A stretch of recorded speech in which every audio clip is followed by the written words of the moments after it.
me that, man. We already there. I done calm down, man. Oh, Lord.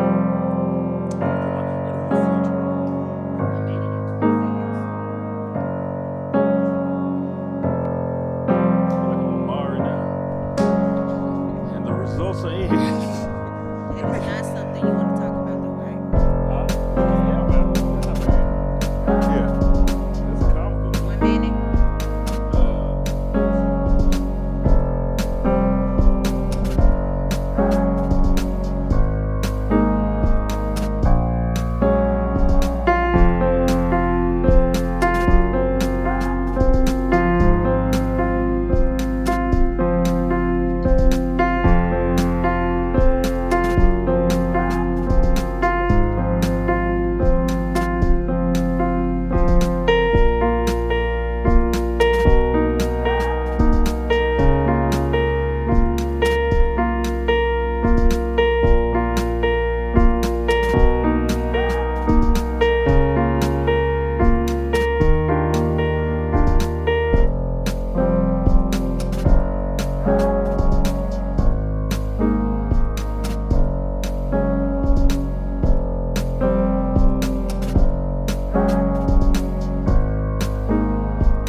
This is episode 323. Man, seem like it, don't it? Yeah, man. We've been doing this for a good minute. DFW Shared Sessions, if you was wondering. Yeah, man. This is a good old podcast. We ain't no rookies no more. Yeah, man. We like sophomores, I guess. I don't know.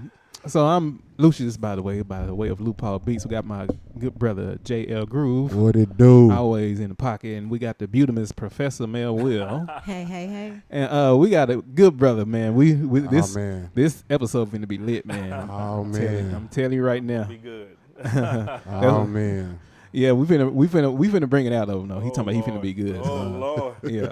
We got my good brother Darius Johnson. Where is my super suit? Yeah. See, that's the problem right there. That's what's going on right there. Y'all clap it up for the good brother one Yes, time. sir. Yeah, man. Yeah, man. So let's start from the beginning, man. Let's start from the beginning. Well, can we just start? Just be polite, Lou. What we got? What I Ask the missed? brother how he's doing, man. We ain't seen. Oh, we yeah. ain't seen the man. Yeah, in man. a minute. You know, I've been hiding. All right. Yeah. Trying to stay out the way. That's Trying to what stay it out the way, Yeah, yeah. man. I feel you, brother. Trying to stay in the dark. Yeah, man. A little bit. I got you. See, Yeah, a little bit. He's trying to hide under them shades over there. That's what it is. I Yeah. got Take you. them off now. Wait a minute. Nah, we good. Nah, bro, cause we done had way too many eye burning and all that situations on this podcast. I'm probably the one that needs the shades. Anyway. It's always you. It's definitely you. Hopefully we don't have that problem tonight, but we definitely don't need that tonight. 'Cause I ain't lie, Your but eyes my okay? eyes are feeling good. They feel great. Already. I ain't been doing it in a while, so let's keep that. So they Let's keep be that. lacrosse and just a little bit. Yeah, just a little bit. Yeah. Okay, I'm gonna let you know when they do. Okay. All right. Yeah. Well, All right. Now you can be an interviewer. okay. You can go All ahead. right. All right. So, I lost my sound because I hit something. Hold on. Okay, you want me to do it? This is Lou Paul interviewing. So why don't you tell us how it all got started with you? Like how did you wind up playing guitar? Why don't you tell us about that? Well, sometime around 1989, my mama and my daddy, they met somewhere, right? Uh-huh. We're going from the beginning, right? The rooter to the tutor. And Starting at Genesis. I'm I was sorry. just swimming. Can I interrupt you right quick? Uh-oh. For everybody that's following, if you do not follow DFW Shared Sessions Facebook page, your comments cannot be seen by the host. So I need anybody. I can see your comments on my app, but they cannot see your comments. So I need anybody who is not following to go ahead and hit that subscribe and that follow button so we can see your comments. Yeah, shout out Kingston Livingston in the building, David. Jay, What? in case somebody don't know who that is, that's you, Jay Carlos. I need you to make sure you following him. Jay Carlos, what's good, homie? That's another one we gotta have him. Yeah. I'm sorry. Go ahead, Darius. All right, What was I so your mom and your daddy, they made sex. Yeah, they did that, and I found my egg, and I got my egg and scrambled them a little bit. You were the and then- strongest one out of everybody. Yeah. Oh, Well, it was okay. another one, but we fought to the end, and I made it. And so, but my mom and dad were singers, so they sang quartet, they sang gospel. They always start in the church. Yeah. The church girl turned me out. But we like most of us. you know what I'm saying? It's getting juicy. No, they were singers, and so I was always around it, always drawn to it. I started playing drums first when I was like 6. Oh, okay. But it just never stuck. And it's the world's corniest story, man. After 9/11, Michael Jackson did this concert, and Rod Stewart was on there doing Forever Young, and there was a guitar solo, and they zoomed in on the guitars, and I was in front of the TV, and I was glued. Really? Yeah, I had to have a blue Strat after that. When I saw his blue Strat, and I called my dad and told him that I wanted one, he got me one. And, Okay. Yeah, and so that's how it started, man. And I actually quit not long after that, because when I got my guitar, I tried to do the solo, and when I couldn't, I broke a string, and then I quit. So it didn't work out. Yeah. Okay. So you've been playing since 2000. I started in 2001. 2001. I started in 2001, and I stopped, and then I started again in 2006. That's when I took it serious. 2006. Okay, bet. Okay. Nice. Yep. Quinn Moore in the building. What's good? Oh, dog. Humor. Man, you got a Spanish version. Right, man, got a Spanish. That's crazy. Yeah. Hey, I'm gonna tell y'all this. Y'all tread lightly in these comments. Is it on Telemundo? Y'all tread lightly in these comments, because I ain't gonna tell them to hold back nothing. Y'all already know what we working with in the building. I've retired. I've turned a new leaf. Said, you know what I'm saying? Said the most scoring session? You saved? Well, we working on it. We working on it. You know what I'm saying? So, He saved. He just ain't delivered you. there you go. There you go. He's still working with you. Now I will remind you every now and then. Yeah. Right. But But yeah. So okay. So you go and you born and raised in Dallas, correct? Yeah. Born and raised. Oak Cliff, Texas. Oak Cliff. That's To be exact. Yeah. That's what's up. All right. So you quit. You quit, then you picked it back up. Right. So in that picking it back up, what made you stick with it that time? It started, something clicked and it started happening. I have an uncle named Rodney Hudson, and he was playing at the church, and I was, he was doing all this shredding stuff, and I was like, man, I like that, And I started trying to imitate it and things like that, and I still couldn't, but 2006 is when a golden thing called YouTube came out. Oh, yeah. Okay. And so when I was able to take what I heard and find the sounds, and then look on YouTube and find more like how to, extending what I knew, it started happening. And it started happening quick. And, I was learning solo. I was learning like solos from songs and things like that. And then just everything else just started falling into place like quickly. And it shot off from there. Okay. I got you. Yeah. Yeah, so do you remember the first guitar that you got I do. or I still purchased? have it. Okay. I still have it. That I got or that? Or the first one, I want to say the first one you started learning, or maybe you bought it or somebody got it for you, and it might have not been that great or whatever. I do. It was the one that my dad got me. It's Ibanez. It was Ibanez Geo series. Okay.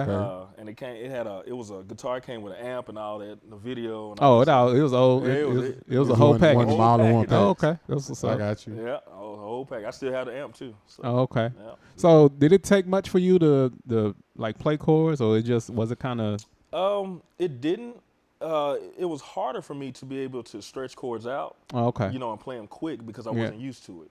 But it wasn't really hard for me to grasp the concept of chords and things like that. And A.D. Bonner's another one that helped me out a lot. A.D.Bo Production, shout out to him. Okay. He was the first one to taught me the Nashville number system.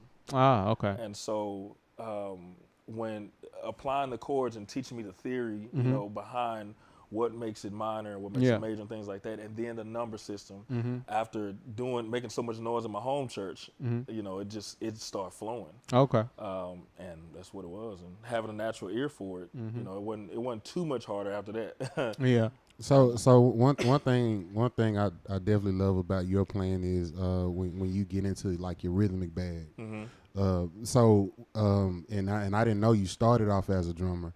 So with that being said,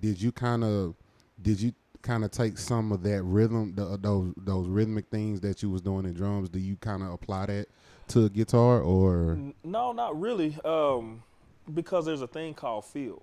You know what I'm saying? Right. And in the era of music that I listened to, you know, all the old school stuff, it was all about feel. Those guys, they were killing, but it wasn't about what they were playing. It's how they were playing it, how they made it feel. You know what I'm saying? Make you move. And when I do my rhythmic stuff, that's what I think about. You know what I'm saying? I try to play with the drummer and complement what the drummer is doing. Okay. But if it feels good, then it feels good. Right, you know what I'm saying? right. Like a woman, you know what I'm saying? You know? Oh, my Lord. Ain't nothing wrong with that. Yeah, so I got a good question for you. So I know there are so many styles or sounds or textures with guitar. You got distorted, then you got some soul guitar, or, you know, then you got your quartet. So is there a certain one that you like to play the best, or it depends on the moment, or? It depends on the moment. I really like the soulful stuff, but it just depends on the moment because you can put it all together. You can mix it all and make your own gumbo out of it. I mean, it's all good to me. Yeah, you know what I'm saying. Yeah, man, because I done played with some guitar players, and it seemed that they don't. It's like they don't realize that this song doesn't have distorted guitar, so you probably shouldn't do that. What's the difference between a $200 guitar and a $2,000 guitar? Your fingers. You can. I've seen guys. One guy I can tell you. It was two people. The legendary Uncle Skeet and Alex Whitfield. Got you. They got some tone in their hands. Two beasts. They have some tone. I've seen Skeeter played out of the cheapest things and make it sound good. And I've had my own guitars that I didn't like. I didn't like how they sounded, and Alex picked it up. And I say, man, how are you getting this tone? You know, it's in your hands. It's 100% in your hands. So is that something that could be taught, or is that something? No. Is that something you just gotta have? You just gotta have it. Really? It's just there. And that's not to say that other guitars don't sound good. I mean, of course you would want the more high quality guitar because it goes into the wood and you know how it's made, the paint, the neck, all that stuff. All that plays a role in it. The bridge, everything plays a role in it. But you know, if you have a $200 guitar, you can make something out of it. You know, you can make the best out of it. I wouldn't prefer you to do it on a record. Right. You know what I'm saying? Right. But it will work. You know. So recording is where that mostly is as far as like the quality of guitar. You think it can be. It just depends, man. If you can dial it in real good, I'm pretty sure that there's some really good recordings on some not so expensive guitars. If you know how to dial it in and get that sound, it can be done, I believe. Which one do you like playing the most, live or recording? Live. I'm a live guy all day. Yeah. Recording it's so hard. I tell people all the time, it's one thing to play guitar, but it's another thing to produce guitar. Yeah, it's different. So, two different beasts. And one of them I haven't figured it out all the way yet. Yeah, but live I can say that I like that better. I'm more comfortable with that, and that's what it is. I think, man, Lou, I saw this dude do a back bend one time.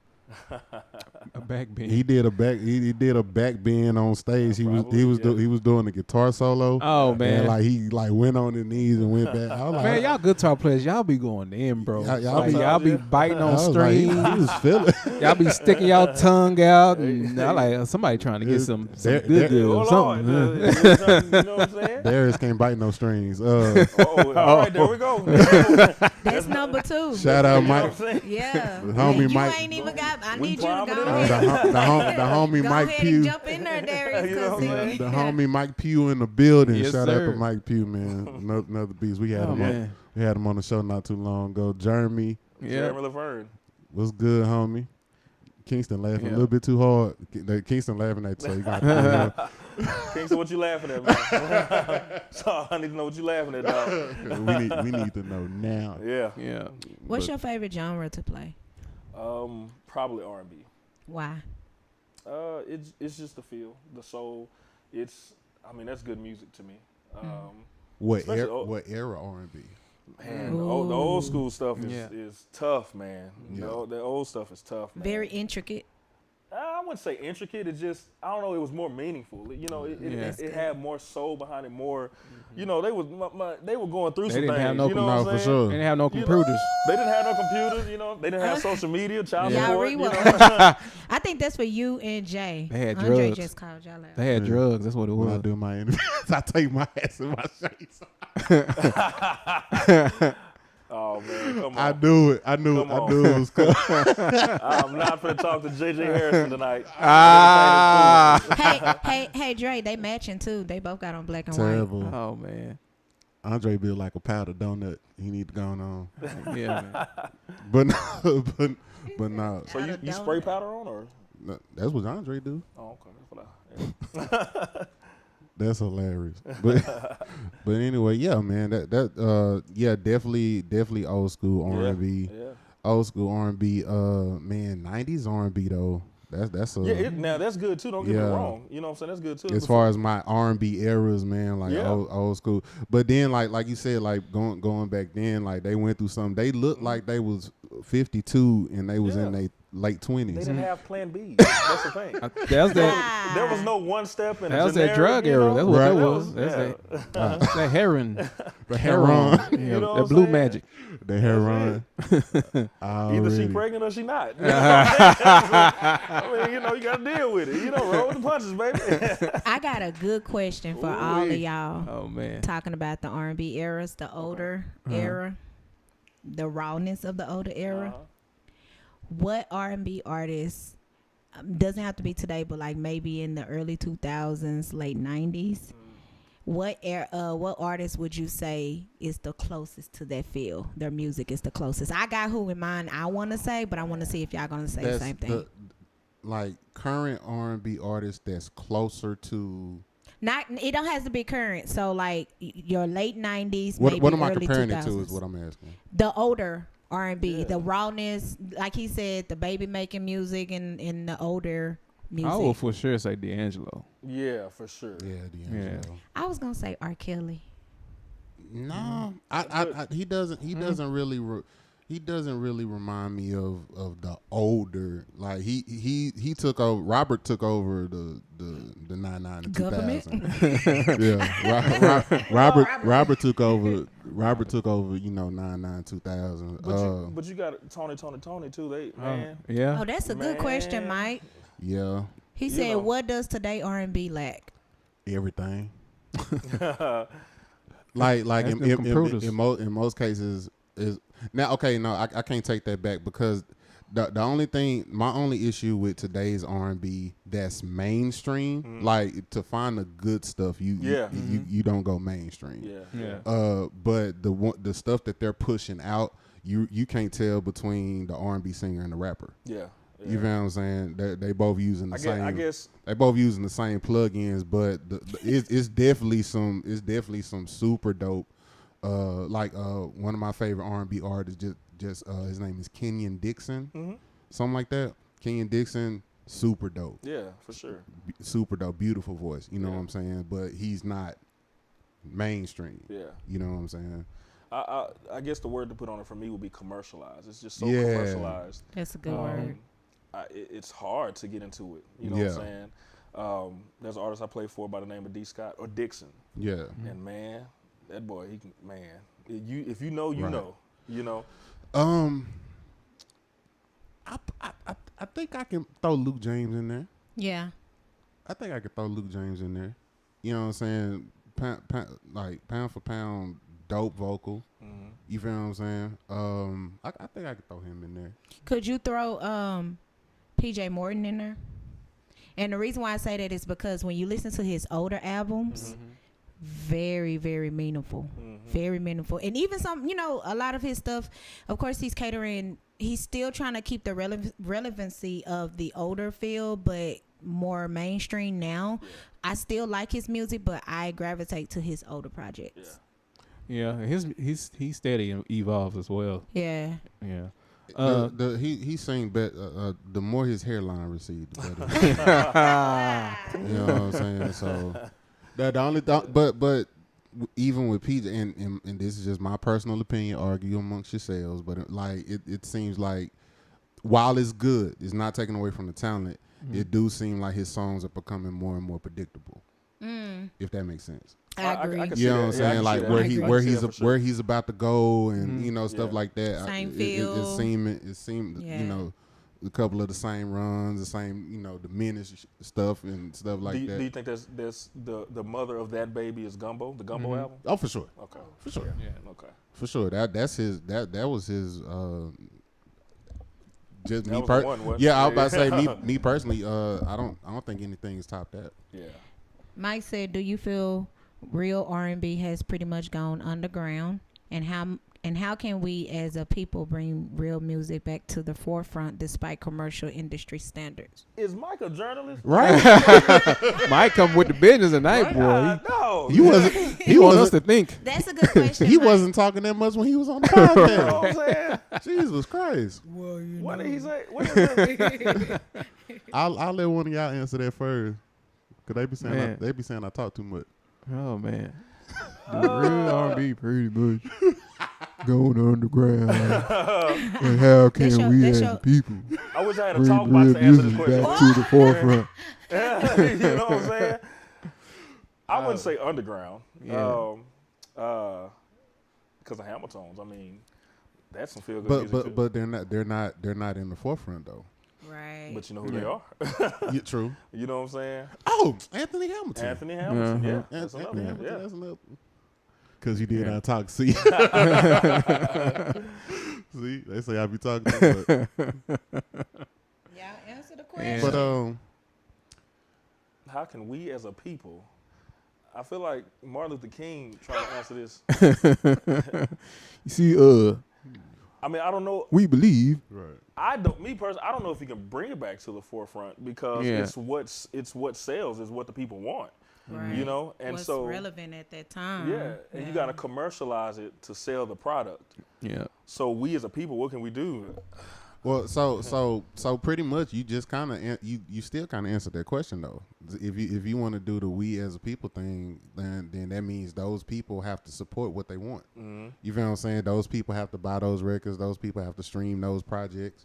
Those supporters really have to help that artist push. But then the other part about that is those artists have just this heavy machine behind them. You know what I'm saying? And just depending, like Dallas alone can't push one person to be international. Right. You feel what I'm saying? It's like now we can be a stepping stool. Yeah. We can be a stepping stool for somebody like a Devontae Thornton. You know what I'm saying? We could be a stepping stool for him, and then help get the word out. Help put like he got two records out. Mm-hmm. You know what I'm saying? Somebody like a Bo Dove. Somebody like He got something coming out Friday. Really? Yeah, he got Okay. Yeah, he got an album coming out Friday. Sure. Oh, Don't- man, don't- you don't- gotta do a boy like I was that. gonna say, don't do No, no quotations I'm on gonna tell my you why. brother. I'm gonna tell you. Oh, where you at? I'm We're conjuring you right now. Cause I'm sick of his. Cause I'm sick of his 1 minute and 30-second songs that he be putting out. Yeah. I do wish they were longer. He do an album full of interludes. But live, he gonna play the interlude for like 10 minutes. Right. You know what I'm saying? They gonna be killing it. That's all I'm gonna give you. Christopher Carr said, "Can we bring back mainstream bridges in songs?" I mean, we can if. Bring it back. Yeah. Do it. Yeah, you got a studio. You But make a I song and put a honestly bridge. Tie the in. loops. But when you think about it, us in our age bracket, we are considered a older generation. So Wait, hold on, baby girl. Who is us and what's our age bracket? I'm just saying. Well, Lou is older than all of us, but Hey man, you just put me out there. Okay. I just feel like we're being pushed into recycling. Yeah. Right. Mm-hmm. And so everything now that is coming out there, that's why it don't make sense or it's not feel good music because it's for today's generation. Yeah, microwave world. Boy. Yeah. It's Yep. So I guess you're saying if it works on TikTok, it'll sell. Right. Gotcha. Right. Right. Yeah, Be and no. honest. Yeah, and no. I don't even know what the got caught with the and I'm like, okay. Yeah, yes and no, because something like a so this is what sucks about songs that get popping on TikTok, right? Those people don't even know the full song. Yeah. They only know a solid 26 to 30 seconds of the song. You know what I'm saying? Like half these songs that's popping right now, like I said, I haven't even heard the full song. All I know is that somebody's coochie pink and they booty hole is brown. You know what I'm saying? Really? That's all I know. That's yeah. I didn't find that song. You know what I'm saying? That's all I know. Mike says, so what do you think happens? Man, it's cycles. Yeah, it cycles. You know, you see the world come and go, and if you live long enough, you'll see it come around again. If you're gonna read the question, you got to read all of it because YouTube cannot see these comments. Mike said, "Thank you." If you're gonna do my job, go ahead and do it right. Mike Pugh said, "So, what you think happens next in music now that ratchet is the new standard?" So, like I was saying, everything come in cycles, man. So it's like it's going to get back to a point to where what people consider real R&B and real music, that's going, it's going to come back. It's cycles. It's funny you say that because I was just talking to somebody the other day. I'm like, our older generation talked about our music the way we're talking about their music. Exactly. You know what I'm saying? So that's the cycle right there. Yeah. You know what I mean? Like y'all nephew, you ain't had it back. We had all that noise back in my day. We had PJ Martin back in my day. You don't know about that PJ Martin. Right. I used to bop your mouth. You know what I'm talking about? Bro, like also, if you really want to be, bro, understand, like, Crank That by Soulja Boy is our old school hip hop. Yes, I it don't is. claim that one. You got to. You got to. Yeah. You were there. Dang. You heard that Soulja Boy? I mean, I definitely did. They wearing them big old T-shirts. Yeah. Oh man. We like the shame. The white tees and all of Laffy that, Taffy. Don't remind me of that. Boy. Shake That Laffy Taffy. That's our old school hip hop. Man, I was a sophomore when that song came out. You feel what I'm saying? We were going crazy over that song. So it's like, it is like now. Imagine like standing in front of our kids and like playing it, but like, well, we do that back. Well, y'all don't know about that right now. You don't know about that. You know what I'm saying? Hey, watch it, boy. Watch yourself. What's your name right there, boy? Well, stanky leg. You don't know about no stanky leg. You know what I'm saying? Like, you don't know about no stanky leg. That's funny, man. They gonna be like, what you doing? Right. You over there dancing again? Yeah. You know what I'm saying? So yeah, man, it's cycles. It cycles. Yeah. So Darius, do you play any other instrument besides guitar? Yes and no. And did you start on drums? Cause seems like everybody started there. I did. He literally said that. Oh, you said that? I didn't hear that. I didn't hear that. I have been known to play a little piano, but I stay away from piano because I don't want to play piano. I can't play piano though. You play tambourine? Jesus Christ! I have 2 children. I ain't never played a tambourine. No, I can play piano because piano and guitar relates a lot. It's very similar. When I was in college, I had to do it. So, what college you go to? Cedar Valley. That's what I'm talking about, bro. Cedar Valley. Bro, listen. It almost wasn't though. It almost was not Cedar Valley. Well, what? It was almost Berkeley. Okay. Oh, okay. That's a good substitute. Yeah, I was intimidated though. I didn't think I was good enough for the audition video, so I didn't do it. Okay. Really? Yeah, I didn't do it. Do you regret it? No. Why not? Not at all. It's so many beasts that done came through Cedar Valley, man. Yeah. Like a lot of like a solid as far as one. Now we not talking about who actually finished, but and I'm in that number too. But so I'm talking about myself too. But like as far as like the ones that actually did go to college or whatever, Cedar Valley. Thank you, Mike. Cedar Valley produced some beasts, man. If you're a Prince fan. Mike, I love you, but we will block you on this live. Mike, we won't block you. There will be no tambourine encouragement. Oh no. There'll be I no. mean, if you play, you play. If you play tambourine, that's your business. Nah, because tambourine player. If we gonna talk about it again this week, we're gonna talk about it. Tambourine players are hands down the most disrespectful. Yeah. Are we? Yes, especially in church. Loud and obnoxious. Okay. Especially in church, y'all are the most y'all just say F the musicians, F our arrangements, F dynamics and building into the song. We just want our time in the service. If you could give us. If we got to click, what you doing? Okay. We doing a joyful noise unto the Lord. And we feel stagnant when y'all don't break the music so we can show out for the Lord. We feel stagnant when y'all don't sing well. But we still got the, I ain't going to start that. That's what I ain't trying to get into. Yes. Hey, wait, altos or sopranos? I ain't gonna get into that. I'm not getting into that. That rule number 3. I ain't getting into that. Well, you ain't gotta say no names. I ain't saying nothing. I ain't saying nothing. Say it. Man, listen, where did you get your sense of humor from? You one of the most funniest cats I know, authentically. Man. Where you get like where does that come from? That's one of them uncles. I'm pretty sure. No, actually, my mama is a silent assassin. Really? And my daddy, he was not a silent assassin. Yeah. He was just goofy. And he was just a funny guy. Yeah. My mom, she will roast on you. Oh, okay. She will do it. But she taught you? She didn't teach me. I think it was just hereditary. It's just something that happened because my mom was the same way, super saved, and all that stuff. But she just her words had sharpness to them. She'll cut you, boy. Yeah, my mama will cut you to this day. So and then my brothers. My brother. I have a brother. He was a comedian. Okay.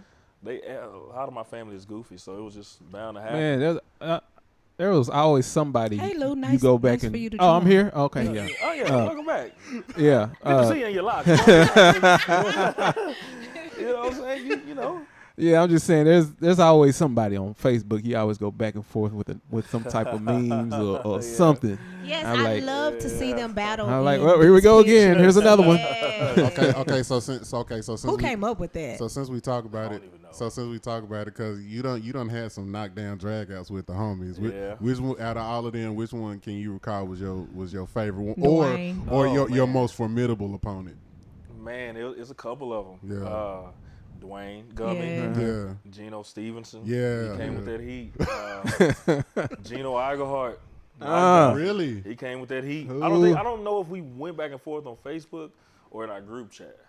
I can't remember which one it was, but he got that heat too. Man, listen. Who did that picture of Dre with the?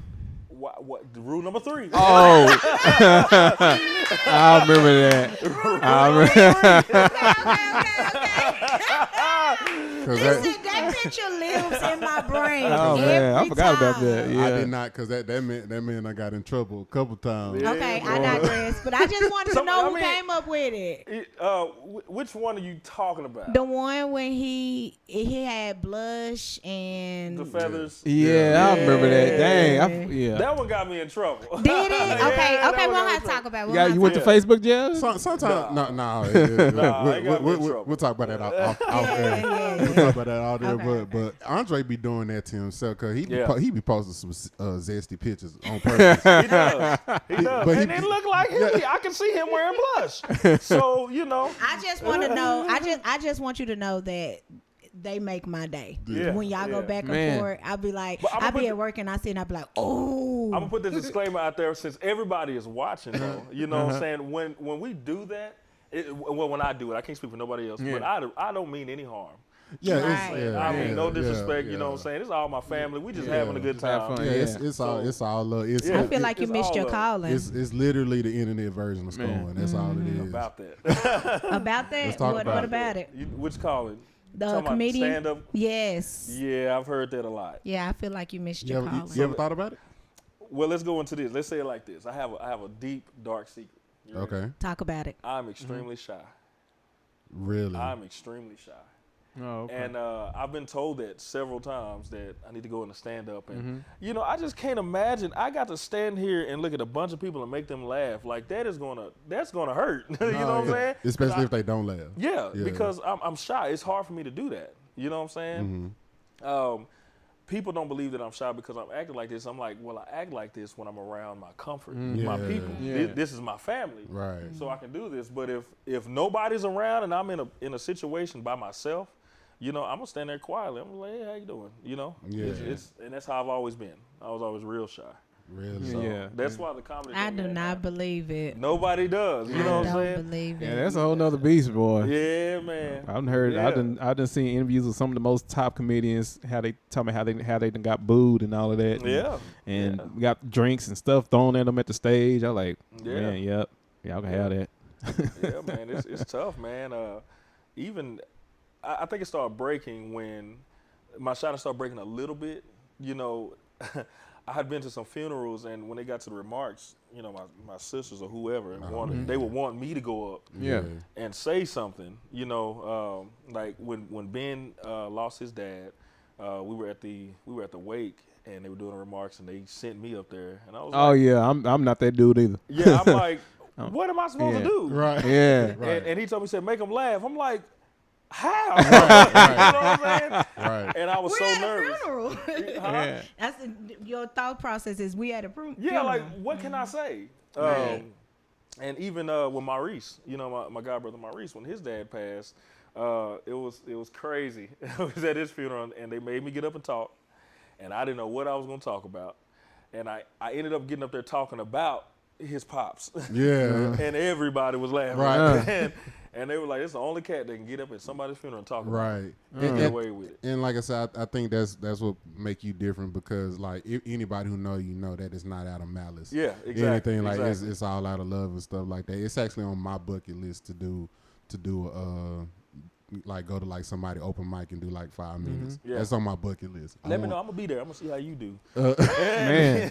Shout out to the homie Danny Phillips. He said go to an open mic comedy night, so I'll go and bomb with you, bro. Let's do it, Danny. I'm down. I'm with it. If I got somebody with me and a little bit of liquid courage, I'll do anything. Oh, for sure. Yeah, I'll do anything. Just about. Just about. Just about. Just about. I'm glad you put a disclaimer on there. Yeah, just about. Yeah. I do anything but pull out. Well, I have problems pulling out of a drive. I can't pull my ticket out at the casino. But we're not talking about that right now. You know what I'm saying? I'm 15 months in. Yeah, but actually, that's a great segue. Actually, that's a great segue, because I like to ask this question to the guests that come. Yeah, father. So speaking of, so you are a father. I am a father, times two. Father times two, man. Got beautiful kids, man. And from what I see, man, you are definitely a dope father. Appreciate you. You know what I'm saying? So I like to ask this question, like, you have the artist musician, the touring, you know what I'm saying, touring musician. You got 12. You 12. Yeah. You know what I'm saying? You got that. So you have the workman. And then you have Darius, just the person. You know what I'm saying? The person that the people, that only you see when, behind closed doors when you by yourself. But then on top of that, you add father, right? How do you balance that? How do you still, you know what I'm saying, do all of those things and then still, you're still able to be dad? I never change who I am. Okay. The most the most honest thing you can do is be yourself. Yeah. Right. And so when I have to be 12, I'm Darius. When I have to be a musician, I'm Darius. And when I have to be dad, I'm daddy, but I'm Darius. You know what I'm saying? It doesn't change. And it get hard sometimes though, to try to juggle all of that at one time. It does get hard, but I stay true to who I am. You know, me and my daughter, my oldest daughter, we laugh the same way, we play the same way. I talk to her, not like I talk to everybody else, obviously, but it's the same person. Yeah, you get the same person. So. Man, I saw like one of the dopest videos. One of the dopest videos I seen outside of like you getting on stage and killing or whatever. I don't know if it was a recital or whatever. was something like that. Yeah, and you were playing, and she started singing, yep. and then like after she stopped singing, she started crying and hugged you. Yeah, she did. I was like, shit, man. Oh, man. That's beautiful as hell, bro. Man. Yeah, you know what I'm saying? So it's like, what are those moments like? Because I'm assuming she's like trying to dabble in the music or singing and stuff like that. No, she's a dancer. Lord have mercy. Okay. She's in cheer and she likes to dance. Okay. She loves music though. She was a big Prince fan forever. Come on, man. Yeah, she was a big Prince fan. Purple Rain was her song. Yes, sir. So she loves music, but I think she has a heart for dance more so. Okay. That situation, that was the City of DeSoto had a Christmas concert with several dope artists on it, and they called me to do it, and I wasn't doing Christmas songs at first. When I sent my list, I was doing everything else. And they was like, we want you to do Christmas songs. I was like, hell, I don't know nothing. You know what I'm saying? Like, you know what you play, Jingle Bells? Yeah. I can do it for an hour. I mean, you could have did in my mind. Yeah, right. I probably could have, you know, and thanks to Andre, he helped me out a lot. Andre Johnson? Yeah, he helped me out a lot. And so I had to figure out something, how can I eat up this time? And so when she was 3 or 4, her daycare, they were doing Christmas caroling at nursing homes, and they chose her to sing "Oh Christmas Tree." Okay. And so I was following her around Dallas to the nursing homes to do it, and I said, you know, she's been on stage with me several times, but she's never performed with me, and she's always wanted to. And so I talked to her about it, and she was excited about it, and she wanted to do "Oh Christmas Tree." She wanted to introduce herself. Okay. And that's how that happened. That was probably one of the most beautiful moments I've ever seen, man. I'm talking about top tier. I know that tore you up too. Man, I held on for dear life. Right. Everybody in the room, they either had tears in their eyes, they were smiling. It was a great moment. Yeah. That I'll forever have with her. Even though she may not do music, she may do dance. Which, I mean, still, it's moments like that you really can't. Regardless who you play with, who you go on tour with, and like I said, and that's another dope thing about you. You have a killer resume. You know what I'm saying? You've definitely done that, but like just to have that moment with the fruit of your loins on stage. You know what I'm saying? Yeah. And just to share that moment, I don't think you can really beat that. Yeah, I can't. I mean, to this day, I still go back and look at the video. And I got rehearsal videos I didn't show anybody. Yeah. I didn't post it at the house, me and her, just sitting one-on-one, going over it, seeing what she's comfortable with, and teaching her about music. That's dope. I was able to even talk to her when I got paid. I said, well, baby, I paid her. And I said, this is what happens. We did a service for somebody. Oh, that's nice. So you get paid. This is how you do this. And so we talked about all of that. And, I have a very intelligent daughter. That's what's up. And so I just tried to give her the whole experience. So how old is she now? She's 9. Okay. She's 9. Nice. So, yep. That's what's up. Can I ask you something? What you got? For those of us who probably are not friends with you on Facebook, who is 12? Aaron Rodgers. No, he's not. He's not 12 anymore. I don't think he's 12 no more. He's not 12 no more. Tom Brady. Tom Brady. Tom Brady's 12. She don't. Yeah. Lost. Okay. I think she was sheltered as a kid. 12 is law enforcement. Oh, okay. But why did they call you that? You don't want to talk about? Because he's law enforcement. You a police officer? I am. Shut up! Yeah. Dang. Okay, so Darius. Yeah.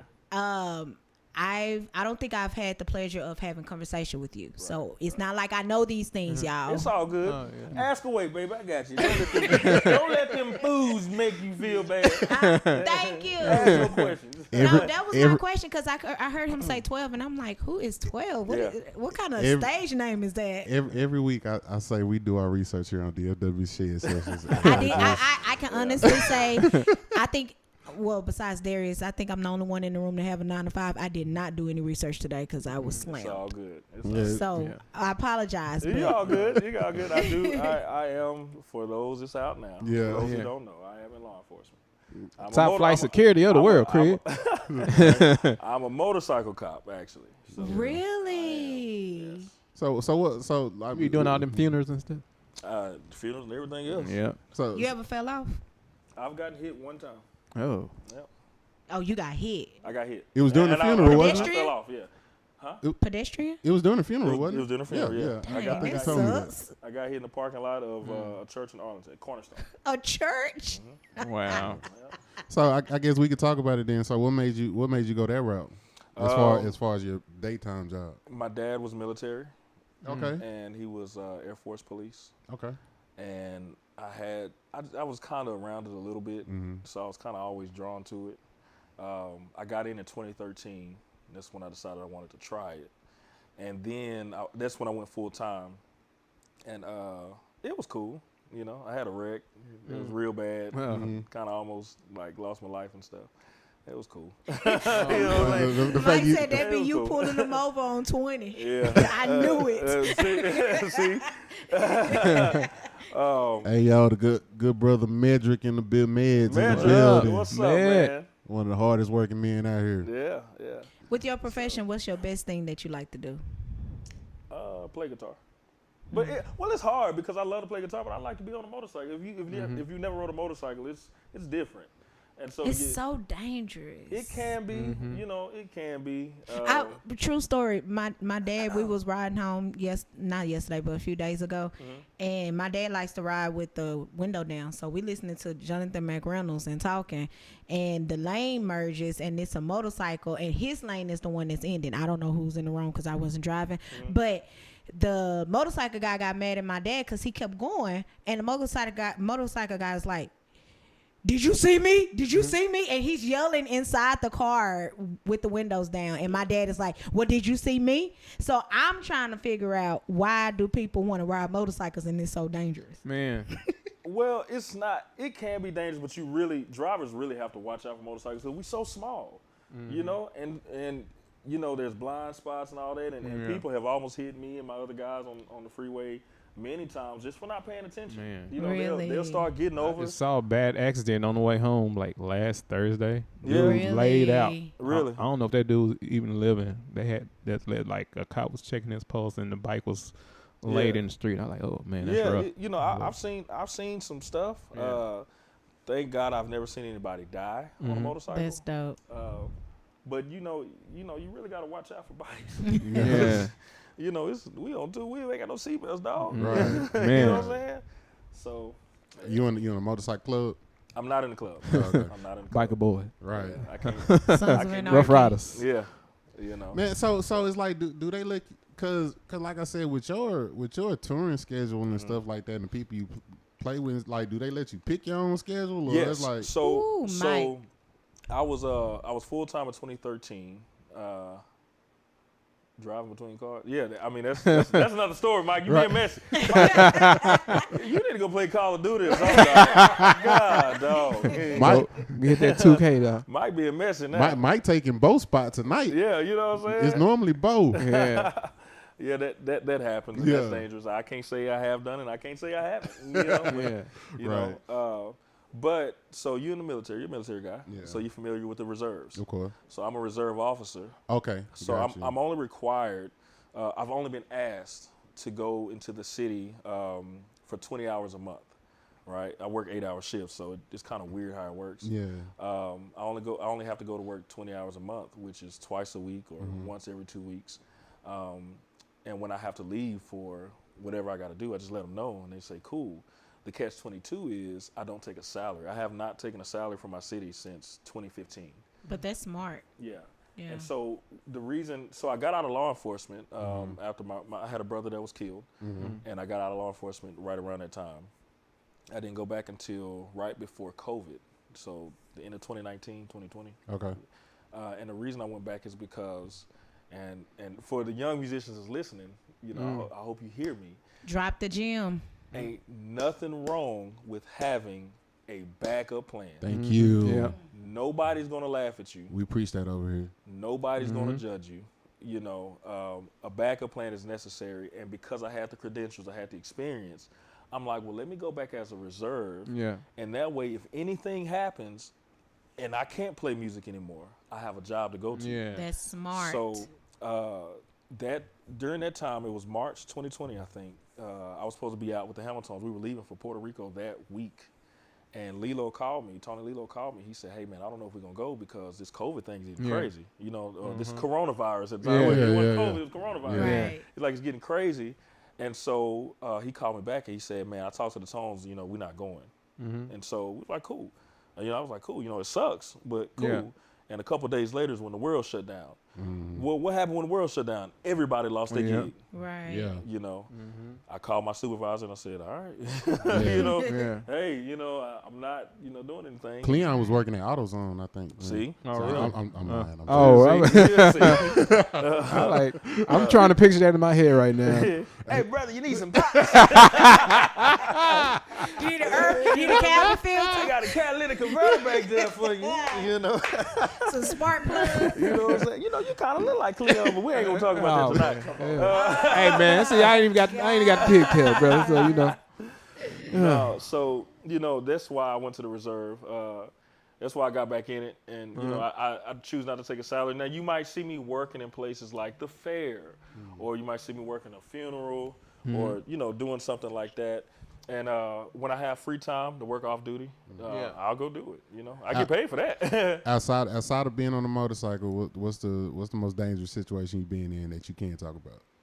You said that you can't talk about. Can. Oh, okay. The most dangerous. You ever been in an effed up situation? A shootout. I've never been. I've come close, but I got hit by 2 cars. That was pretty intense. Oh wow. Yeah, that was pretty intense. Yeah, I got hit by 2 cars. So On the motorcycle? no, I was in the car. I was in a squad car. Oh. Okay. So it was walking miracle. it was an accident, some type of accident, like a minor, which means accident with no injury. And it was on 35, and it was in the middle of the night, about 2 o'clock. Oh wow. And so they dispatched me to it, and I go to it. And usually our policy, the agency I was with at the time, the policy was if it's on the freeway, you got to have 2 units, but they only dispatched 1.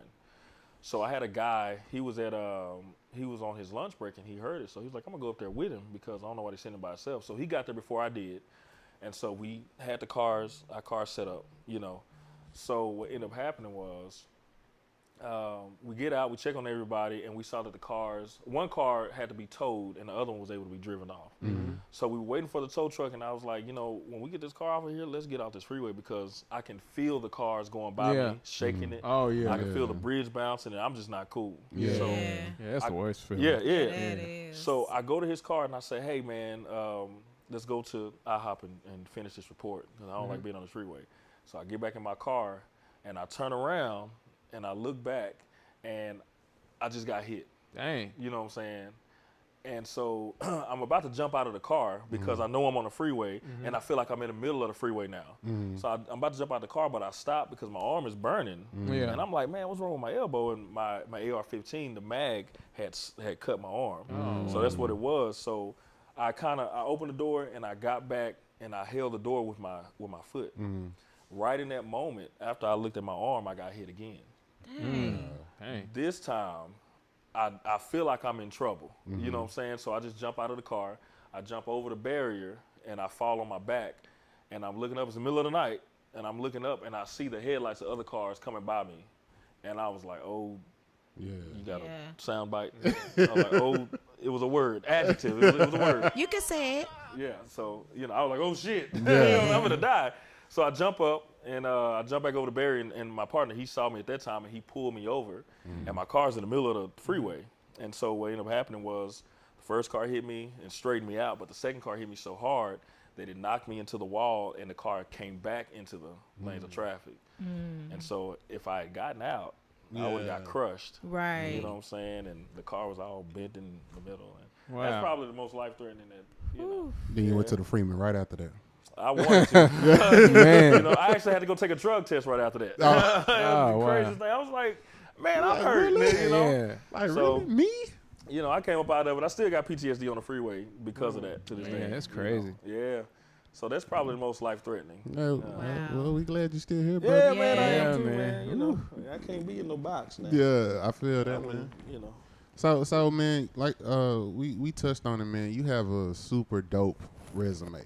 Okay. You have a super dope resume. And it's man. dope too, man. It's Just dope. wanna put it out there. I'm trying to get high. Man, so just talk about how were you able to get in that lane with playing with some of the top tier artists that you play with? How like what was that experience like? Man, first off, the experience was crazy because it happened so fast. I started playing in 2006, and in 2008, I played with my first major artist. Oh wow! You know, Which was who? James Fortune. Okay. Oh, nice. Yeah. Yep. So, Sean Martin and RC. Okay. I went to Friendship West, and they were there. And you know, if you play under Sean, he gonna make you play. Oh, for you sure. know what I'm saying? For sure. So under his tutelage, I saw many different things. I learned many different things, and it was a fast moving train, you know. And I jumped on that train, and man, it's either sink or swim. Yeah. You know. Yeah. And then Jason Robinson, Sound Design, shout out Sound Design Studios. He came and took me, and that's how I got linked up with Dave Hollister. Okay. And man, I ain't gonna lie to you, my first time out on the road, I wasn't ready. Really? Okay. How so? My equipment was not good. I step on a pedal and it make noise. I was known for that. My tone was not good, and my maturity wasn't there. You know, and I was trying to fit in, but I was trying so hard to fit in that I showed my age. You know, because I was 19. Yeah.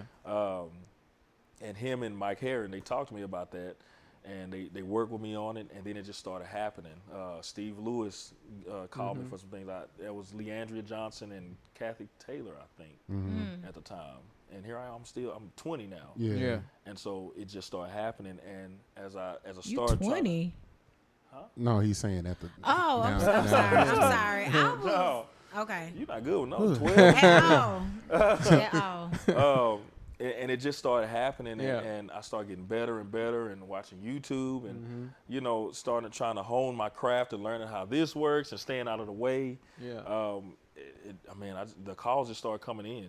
Man, I think it's dope that they didn't just throw you away. They did not. Like I think it's dope that they were like, okay, we got a young cat, he got potential. Let's mold him. Let's work with him a little bit. Yeah. As opposed to, because most people they'll see you effing up, and they think that well, he got the call, so he's already supposed to be at a certain level. Yeah. Oh, he's not at that level. All right, cool. Well, we just won't call him back. Yeah, exactly. But I think it's super dope that you got the opportunity to actually be, you know what I'm saying, groomed. You know what I'm saying, and be able to still get those callbacks or whatever. I think that has to attribute to. Your attitude at the time. Yeah. You feel what I'm saying? Because I tell people all the time, like, your attitude will close doors for you that your talent has tried to open. Yeah, for you sure. feel what I'm saying? For sure. So it's like, if you was just running around being a little know-it-all asshole, I'm pretty sure they wouldn't have called you back. Yeah, they definitely would have called me back. You know what I'm saying? But definitely wouldn't have. But it's like, with you being humble enough to receive that criticism. And receive that, those lessons, those tidbits. Criticism was, it was serious too. Yeah. They talked about my gear bad. Really? And every time something happened with sound, it could be the easiest pop. Everybody look over at me. God, dog. Like, chill. It ain't me. Yeah, you know what I'm saying? Yeah. It's just one that, but I didn't know. I saw people's pedal boards and I imitated it. You know what I'm saying? I didn't know what it did. Yeah. I didn't know how to make it work. I didn't know that stuff back then. You know what I'm saying? And then and so being in that, and you have to learn it. It just started working, man. Yeah. That's what's up. I'm gonna ask you this. We're gonna take a break in a little bit, but I'm gonna ask you this. So what was that first gig that kind of made you be like, oh shit, oh my God, like I'm here, I'm on this day. You know what I'm saying? What was that? What was that first one? That's a good question. I'm trying to think. Man, it might have been my first gig with Dave Hollister. It might have been that one. Yeah. Yeah, it might have been that one. The first one. What did you say? The first one that did what? The first one that kind of like made you geeked up, like, man, I'm really doing it. Like, yeah, that might have been the first one. Dave Hollister. Yeah. We were the headliners, and I had a solo. I had to go to the front of the stage. And I was just about to say, I saw a picture of you. Was he in like a red or something like that? I don't remember. years ago. Okay. I saw a picture of you and you had your guitar and you was in the front and he was right there next to you. Oh, that was more recent. That was more recent. It wasn't Okay. that one. This was a while. This was about 2016. Okay. That probably was the first one where that may have been. I can't remember, man, because Yeah. so much happened so quick in that time. Yeah. And I'm like, man, this So just moving. It was just moving, Yeah. you know. So I look back on it now, and sometimes I have to look at my resume because I feel like I forgot I played with this person, you know. And there's no shade or shame to that person. Of course. Yeah. But it's like, man, When so you've done much so was much, going on at one time. It might have been that one because I had to go to the front and I had to entertain, and it was no backing down. It was go. Yeah. I was You just know? about to say, how does it feel to be pushed to the front to do your solo in front of everybody? Now it feels great. It feels amazing to give somebody that experience that they'll never forget. Yeah. So many times, you know, it started being a thing of we get towels on stage and sometimes I give my towel out and it's just me and they're so grateful for it. Yeah. You know what I'm saying? And I'm like, for that moment, for that 45 seconds or whatever the case was, however long the solo was, I made these people entertained. I gave them something to go home with. Right. You know, and it's a great feeling. It's a I great love feeling. it. Yeah. So That's Can I what's have up. your autograph? you want an autograph? Where you want it at? I'm done. Oh man, that's like rock star mode right there. I'm pretty sure Darius signed titties. I'm pretty sure. I'm pretty sure it's happened before. You know, okay. Yeah, that's a nice little mix. You got. That's one of the things you don't want to talk about. Yeah, right. Straight. Nah. That's what's up, man. Well, listen, man, Lou, what you got? You Man, was quiet. man, I was trying to say stuff. Then she said something. He said something. And I'm like, you know what? I'm just yeah, yeah, that's right. And I was just guy. That's Lou every week. Hey That's man, right. no, it's Well, not. okay, this is your turn. Ask me a question. What you got for me? No, I don't like boys. Yo, I like boy pussy. wait a No way. minute. That's funny. Yeah, Uh-oh. Did I do something? no, this cable's got a short. That's how you know how we looking at you is how they looked at me when I was. Yeah, okay. So I got a quick question. What you got? So my question is, are you ever thinking of putting out music, or do Putting you out already have or like your own? I have thought about it. It's very hard because I'm my own worst critic. Okay. I feel like if it's not good enough, I'm not gonna put it out, and I'm so shy. Uh-huh. That shyness comes out. Yeah. Where it's quite hard for me to get over that hump. It's been a thought. It's been suggested. Keep going to Bible study, and we're gonna see what happens. I got you. We might do it. I don't Yeah. know. I mean that's what's up, because I would think especially if you in the lab, right? So at that point you're not dealing with the. I understand you shy, but you're not dealing with like the people and and certain eyes and stuff like that. So I would think it would be easier to like go in the lab and like put something together. For some people it is, but remember at first I'm like playing guitar is one thing and producing is another. Got you. That's that got thing. you. Yeah. I got you. Yeah, Okay. To man. put out some quality that it's hard to do anything that hasn't been done. True. You know? Yeah, it's been so much. Yeah. It's been so much, and there's so many great artists out there, and it's like, what's gonna sell? What's gonna work? That actually, I got a good question behind that, but we can. Yeah. We can get to that in a little bit. I'm kind of to a point to where, cause I'm love to create music. I'm at a point to where, cause I used to have a thing to where I used to try to match whatever is going on at the time, but there's so much going on now. I just do whatever feels good to me. If it feels good, then that's what I'm gonna roll with. I feel you. I feel you. Because sometimes I'll be wondering, like, especially with Dallas being such a cover band, you know what I'm saying? A cover heavy area and it's not a lot of people that have originals out. Yeah. You know what I'm saying? It's like one of the homies, I was talking to him because he got one of the most workingest bands out there. But and he was like, I mean, I got a couple originals, but it's like, bro, like the covers is easier and is where the money at. Yeah. You know what I'm saying? So it was like at this point, if I do original stuff, it'll just be like a passion project thing, and I really won't expect much from it. And I think it will probably be easier to go at it with that attitude.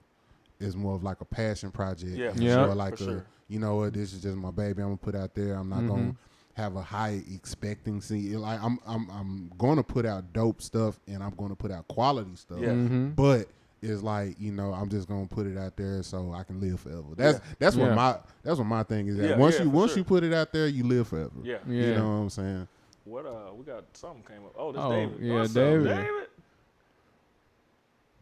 We normally have a reader, but they're not. Oh. I mean, it's not a question.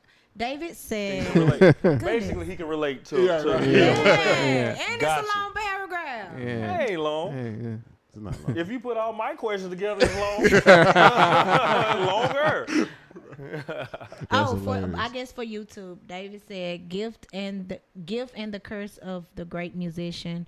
We are highly critical thinkers that are sometimes overly critical of ourselves as artists, despite being, however, great others view us as. I can definitely relate. Yeah. He can relate. Yeah. Left hand typing. But that's what's up, man. Yeah. That's what's up. Well, listen. We gonna take a real short pause for the cause. We appreciate everybody so much tuning in.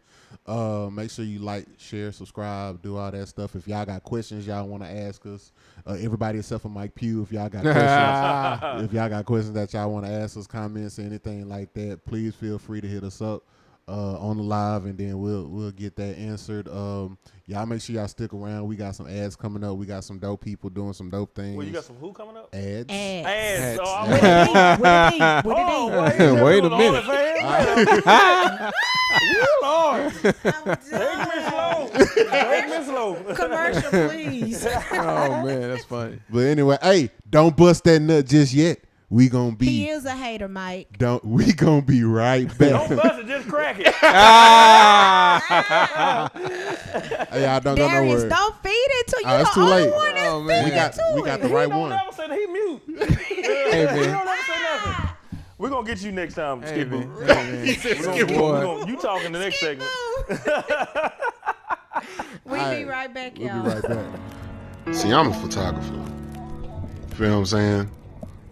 So if they say a picture is worth 1,000 words, it's my job to make sure they hear every last one of them. I got you.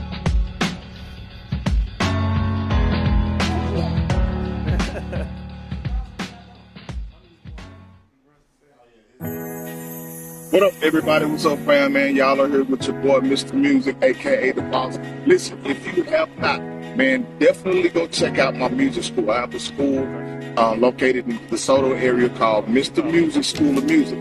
Check that out, MrMusic.com. I also have a party band from the DFW area, Soulful Sounds Party Band. If you have not, look that up, man. Go follow us on all social media platforms.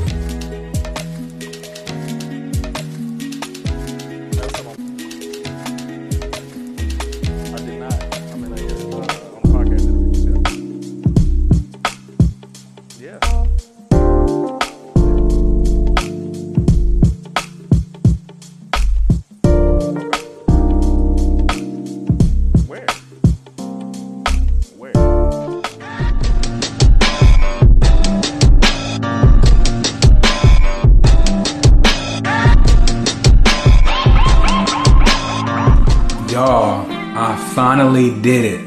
I finally finished my first ebook, From Overlooked to Overbook, the blueprint to a successful career as a musician. Y'all, I poured my heart and soul over this ebook, compiling information from many years of experience that I feel would be beneficial to anybody who's looking to level up their career as a musician. I got so many topics on there, 10 different topics on there, talking about EPKs, professionalism, the gear to use. Go over to my link in bio, check out my ebook, follow me as I give more daily tips in regards to this topic to your future.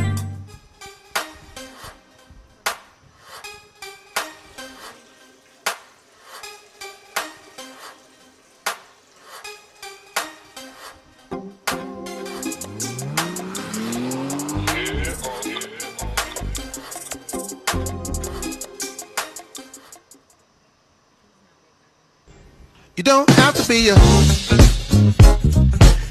used to be my angel, then you switched.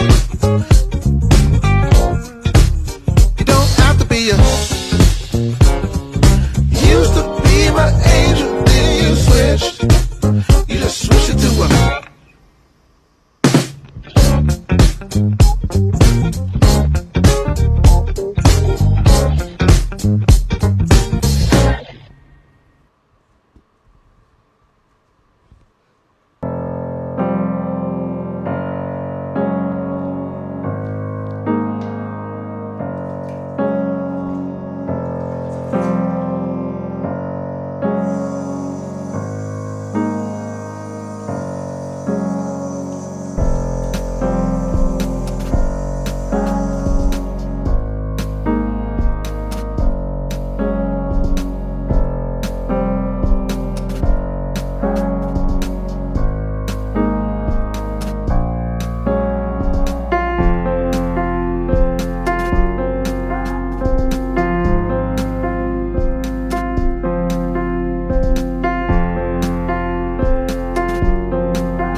All right, my good people, we are back from our quick little break.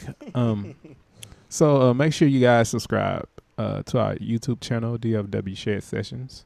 Lou, I'm so sorry. It cut off your head. Go ahead.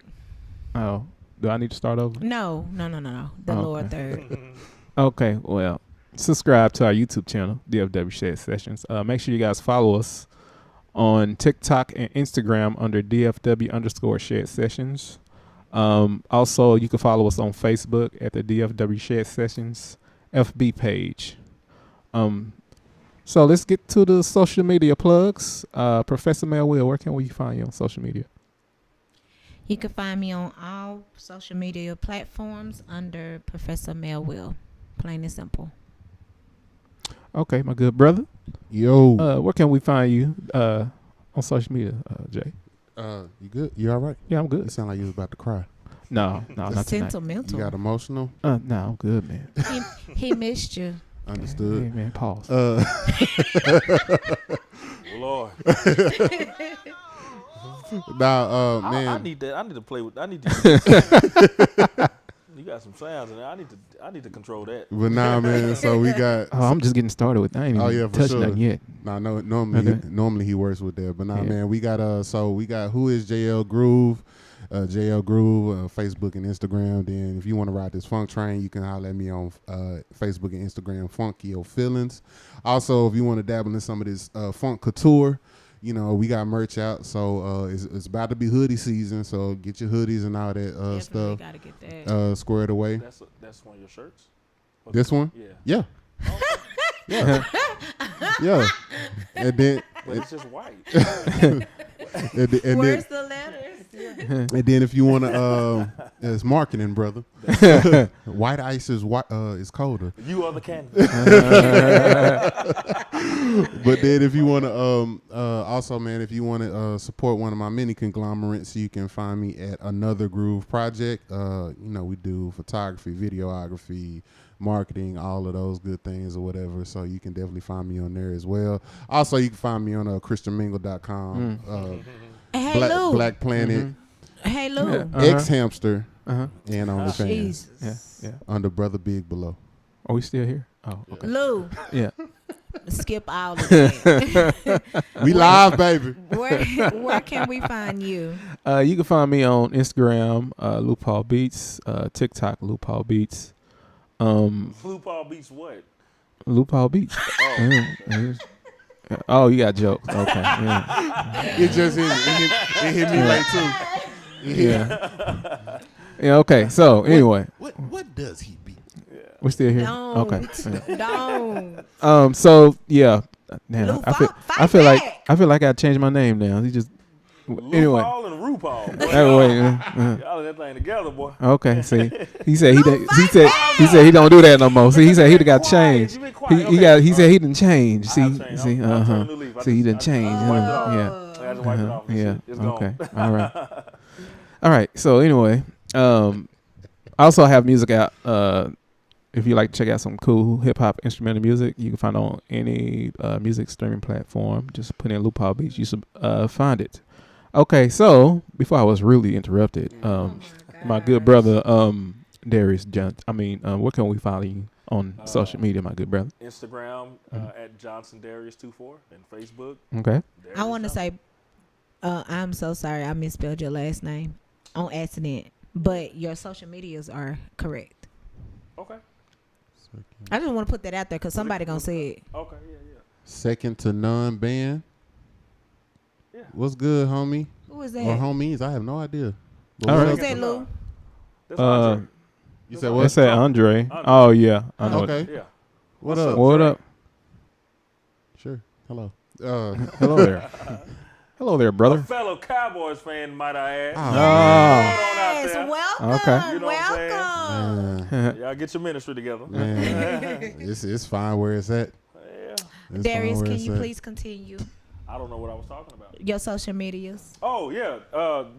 At Johnson Darius 24 is Instagram and Darius Johnson on Facebook. That's me. Johnson Darius 24. Why? Because it's my name. But backwards? Because he can? The other way wasn't available? Because he can? I don't know. That's just what you wanted to do. I just put that. I wanted to ask that when I because was like, that's my email.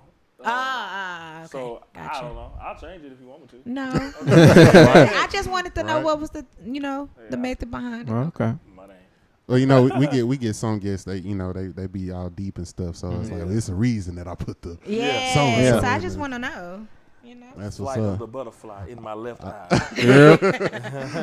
All right, David, calm down, brother. It's all good. Calm down. It's Now, gonna be David, all be right. free. Be free, David. Yeah. Yes, sir. Walking your You minute. the only Eagles fan up in this house. So. I don't know why. Listen. Because I is. Dead birds. You know, Eagles fly south for the winter. That's fine. That's fine. Can't stand the weather. Yeah.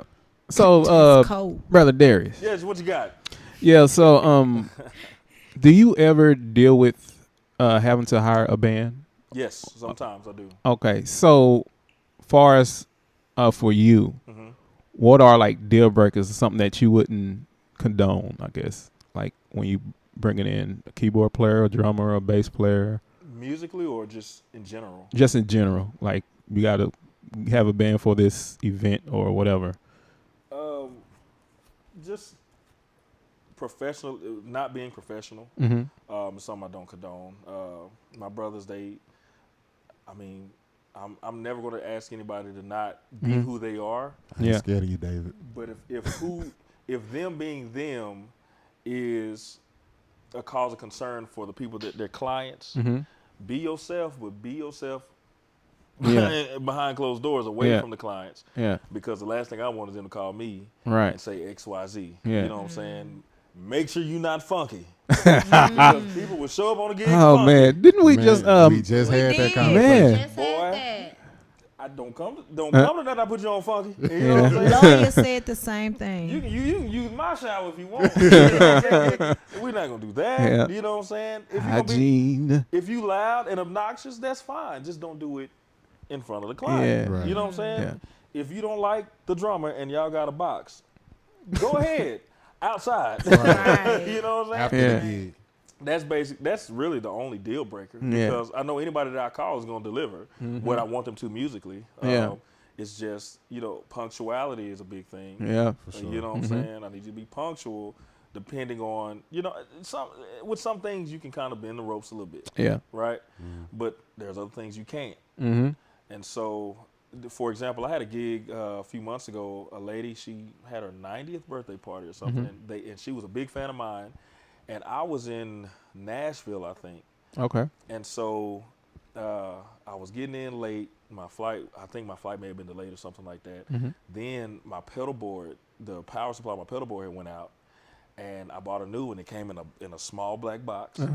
I was rushing out of the airport and left it sitting in the corner of the airport. Man. Oh Yeah. my God. So I got to Grand Prairie. I live in Grand Prairie. So I had to go back to DFW, and right when I got there, TSA was calling it out as a suspicious package. I was like, man. wait, it's mine. You know what I'm saying? So I got to the gig late, Yeah. but everybody I called was there, and they were ready to play music.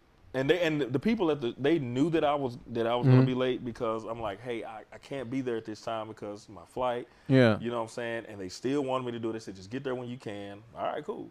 Everybody was there. They were in place. Everything went right. And all I had to do was come in, set up, and start playing. Yeah. You know? So, yeah. And then that's also proper communication. And if you're gonna be late, let somebody know. Just let me know. Say something. You know what I'm saying? Just let me know. Yeah. And because I try to understand, and I try to set if I book a band, I try to set my call times in enough time to give room for incidentals. Yeah. So if you late, if you you trusted a fart and it wasn't a fart, and you got to be late. Cool. I'm gonna talk about you. Right. To Yeah. you. Right, You know what I'm right, saying? right, right. But tell me. You know what I'm Right. saying? And so I know what I need to do on my end to cover for you. Yeah.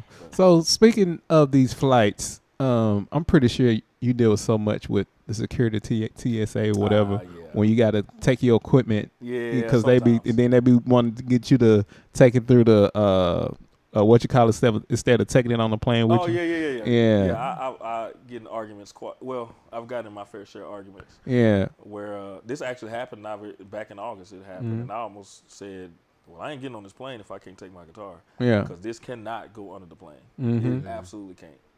And so This costs more than y'all salary. yeah, right. Yeah, man. Yeah, I see that quite a bit with the bass players and guitar players where they take their own stuff on the plane with them, and they be trying to act like we can't do that. Well, they be like, well, we've been doing this. What changed? Yeah. And they'll tell me where they mess up at. If anybody work with airlines, I'm finna tell it.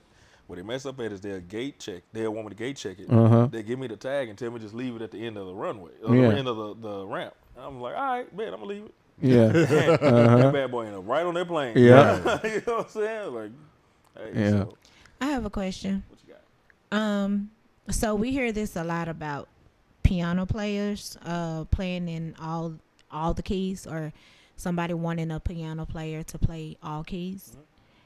How does that work for a guitarist?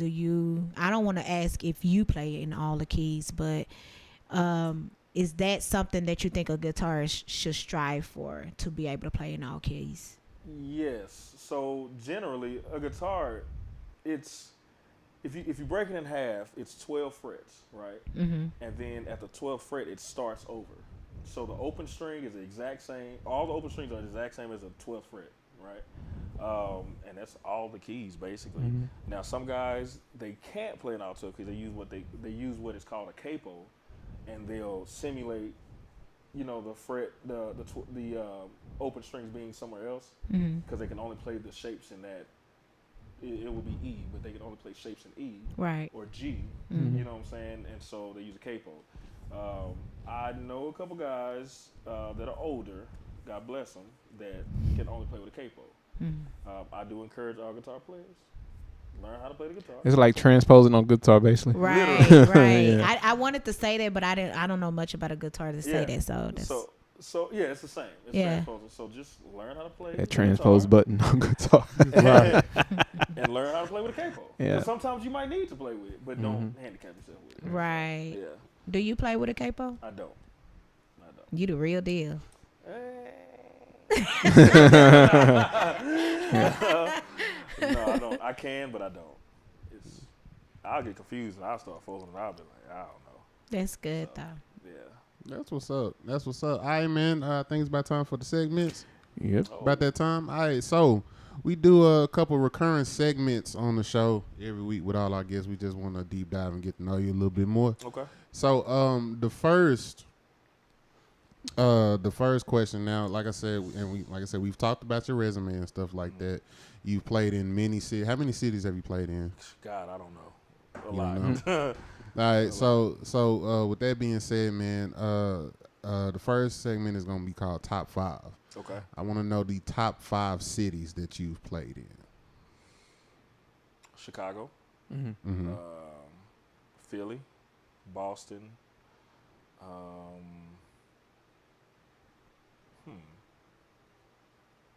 North Carolina. Oh, I'm sorry, not North Carolina. I think it was Durham, maybe. It was Raleigh or Durham, something like that. Okay. That's 4, right? Yeah. That's 4. You got one more. And might be New York. That's pretty dope. So what is it about the cities that like make them that energy? Dope? Yeah. For the Carolinas, man, it's a lot of people don't know. There's so many dope musicians in North Carolina. Yeah. In the Raleigh Durham area and all that, man, it is saturated with great musicians. Really? Oh my God, yes. Okay. Yes, and that was yeah. that was love Jumpy right Key there. City. That's why you be See, having man, them smacking bands. Woo, Lord have mercy. Yeah. That was So okay, that's what's up. And everywhere else, I mean, just the energy, you know. The energy was just super dope. There's more cities, man. We did, you know, in Maryland. I think we're in like DC area. I don't know. The concerts that I was on for all of that stuff, for those different things, the people were just in it, you know. Yeah. And you know, they showed a whole lot of love. Like I went to when I was in DC. It was around Christmas time. And so they had the Christmas spirit all over downtown D.C. So we had the real green tea shots. You know, and it was cold and it was like lights all down the street in the trees, and it felt like Christmas. Yeah, I got you. So you know that was dope. You know. What am I trying to say?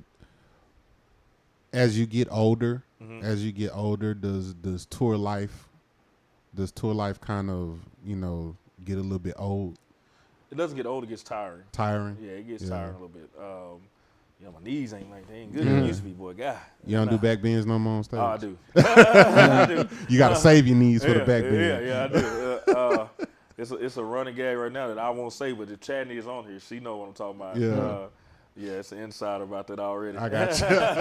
Okay. But, it get kind of tiring because sometimes people think that it's just you just lay around and go play. And that ain't always the case. Yeah. Sometimes you got a red eye Yeah. and you don't have time to go to the hotel. You know, you got to go straight to sound check. Yeah. And you only have a few minutes to go to the hotel or a small window of time to go to the hotel and change and shower and get right back to it. Yeah. Then have a late lobby call. I mean, an early lobby call, Ooh, an early boy. flight, Yep. and do it all over again, man. You don't have time to do nothing. You ain't got time to do nothing. Yep. It can get pretty intense sometimes. This it's not a part of the segments, but I'm curious. Who dead or alive, who have you not played with that it would be your dream to play with? Oh man, Michael Jackson. Give me 3. Prince. Give me 3. Oh, just 3? Yeah. Mike, Prince, and I'm thinking about that third one because man. Yeah. Man, man. That's tough, man. It might be somebody like Marvin Gaye or something. You know, I might have to go back that far, but it's so many. Well, Darius on a Marvin Gaye gig, I'll take that. Yeah. Man, David Ruffin. You know what I'm saying? Okay, yeah. I'll do a David. Yeah, it's so many, man. It's, oh, Lord. 3? Well, people slept on his solo career, but his solo, and actually, a lot of people slept on Eddie Kendrick's solo career too. Yeah. His solo career was his production was like monstrous. Yeah, but they didn't push it. Whitney Houston, I would have loved. Oh yeah, man. But much respect to Paul Jackson. He killed that. He killed that gig so much. Yeah. Oh my God. But Whitney for sure. Yeah, oh man, it's a lot. It's a lot. I can keep going on and on. I feel that. Yeah. All right, man, we're going to move on to the next one. So that was top 5. So this one is called Playing in the Wrong Key. This is our version of what grinds your gears. What is your pet peeve as an artist out here? You only get one. We have plenty, but you only get one. Oh, man. As an artist, okay. As a musician. Let's break it down. Yeah. Dealing with other musicians or just music in general? Pick one. Oh Lord. What's playing in the wrong key? Whichever one is juicy. What's playing in the wrong key to you? I hate when it's feeling good and it got you feeling great. And somebody start being churchy.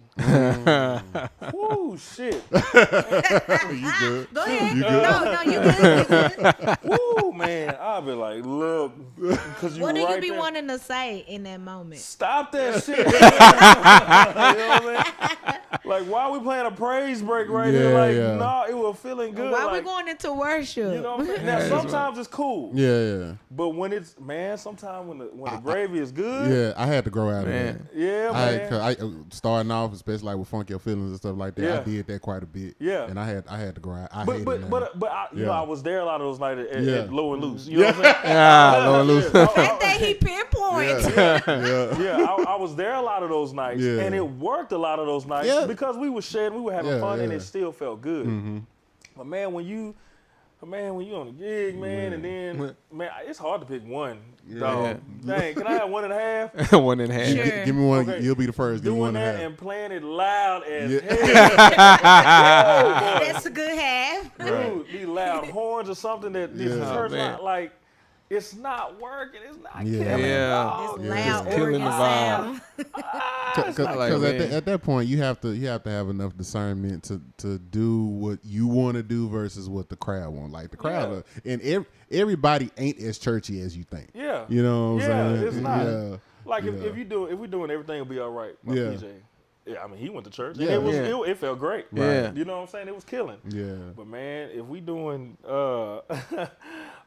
something like weak. Yeah. You know what I'm saying? Yeah. Like, no. We because you could easily incorporate something churchy into that type of song. Man. And it's like Lou just heard it in his head right now. Oh, yeah, the beginning. I mean, the beginning is a church, is a churchy feel, but, you know. Like, if it gets too churchy, man, that's going, I just want to sit there and just like I'd rather piss on myself. Piss on himself. I got you. Yeah. You ever cuss somebody out while you on stage? Like real loud, cuss somebody out? No, I'm actually in certain situations I can be quite slow to anger. Come on. That hasn't happened. I have been very frustrated, and some people have known I've been frustrated.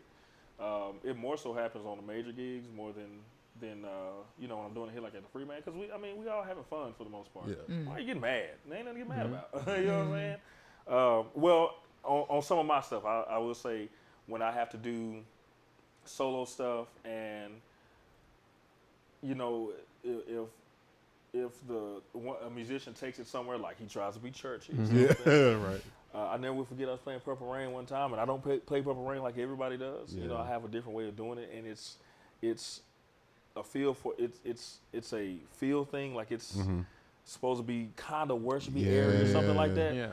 But you can ask Jay Scott, man. He Man. I think he did a church. He did something. Oh, of course he did. You talking about Jay Scott? Yeah, of course he did. Yeah. And he's smacking it. He just did it because he thought I was killing it, and I hated it. Yeah. and he knew I hated it. He He probably just kept going anyway. No, he did not. Oh, he didn't. Okay. He probably got up and started shouting. No, he didn't. And That's it. That dude was funny. He never did it again. Oh, okay. So, Okay. I haven't cussed anybody out though. It ain't. That ain't my testimony, brother. Yeah. I was about to say I know some people who have. That is not my. Like I said, I've grown up a lot. Yeah, I've grown up a good. lot, but that is not my testimony. It's some people that done got, got a nice talking to. Now, if somebody out there see what I said and say you did cuss me, you got to remind me. Yeah, I don't think remind I've them in the cussed anybody comments. out. Yeah, I don't think I have. So. All right, man. So we're gonna go ahead and move on. The last recurring segment, gig tales, good, bad, ugly, messy, whatever. What's that one gig experience that stand out? Probably standing on stage with Earth, Wind, and Fire. Ooh, that probably was the one. Really? Oh, okay. You gonna have to unpack that. That might have been the one. We did it. We opened for Earth, Wind, and Fire in 2018. This is Dave Hollister? Yeah. Okay. We did it, and you need a drummer, man. No, I'm joking. That's a pet peeve of mine, actually, too. But go ahead. You know what? Let's go back to pet peeves. Can I give you 1.5 more? Go ahead. Go ahead. We here. Asking me to put you on the gig. Yeah. Oh man, yeah.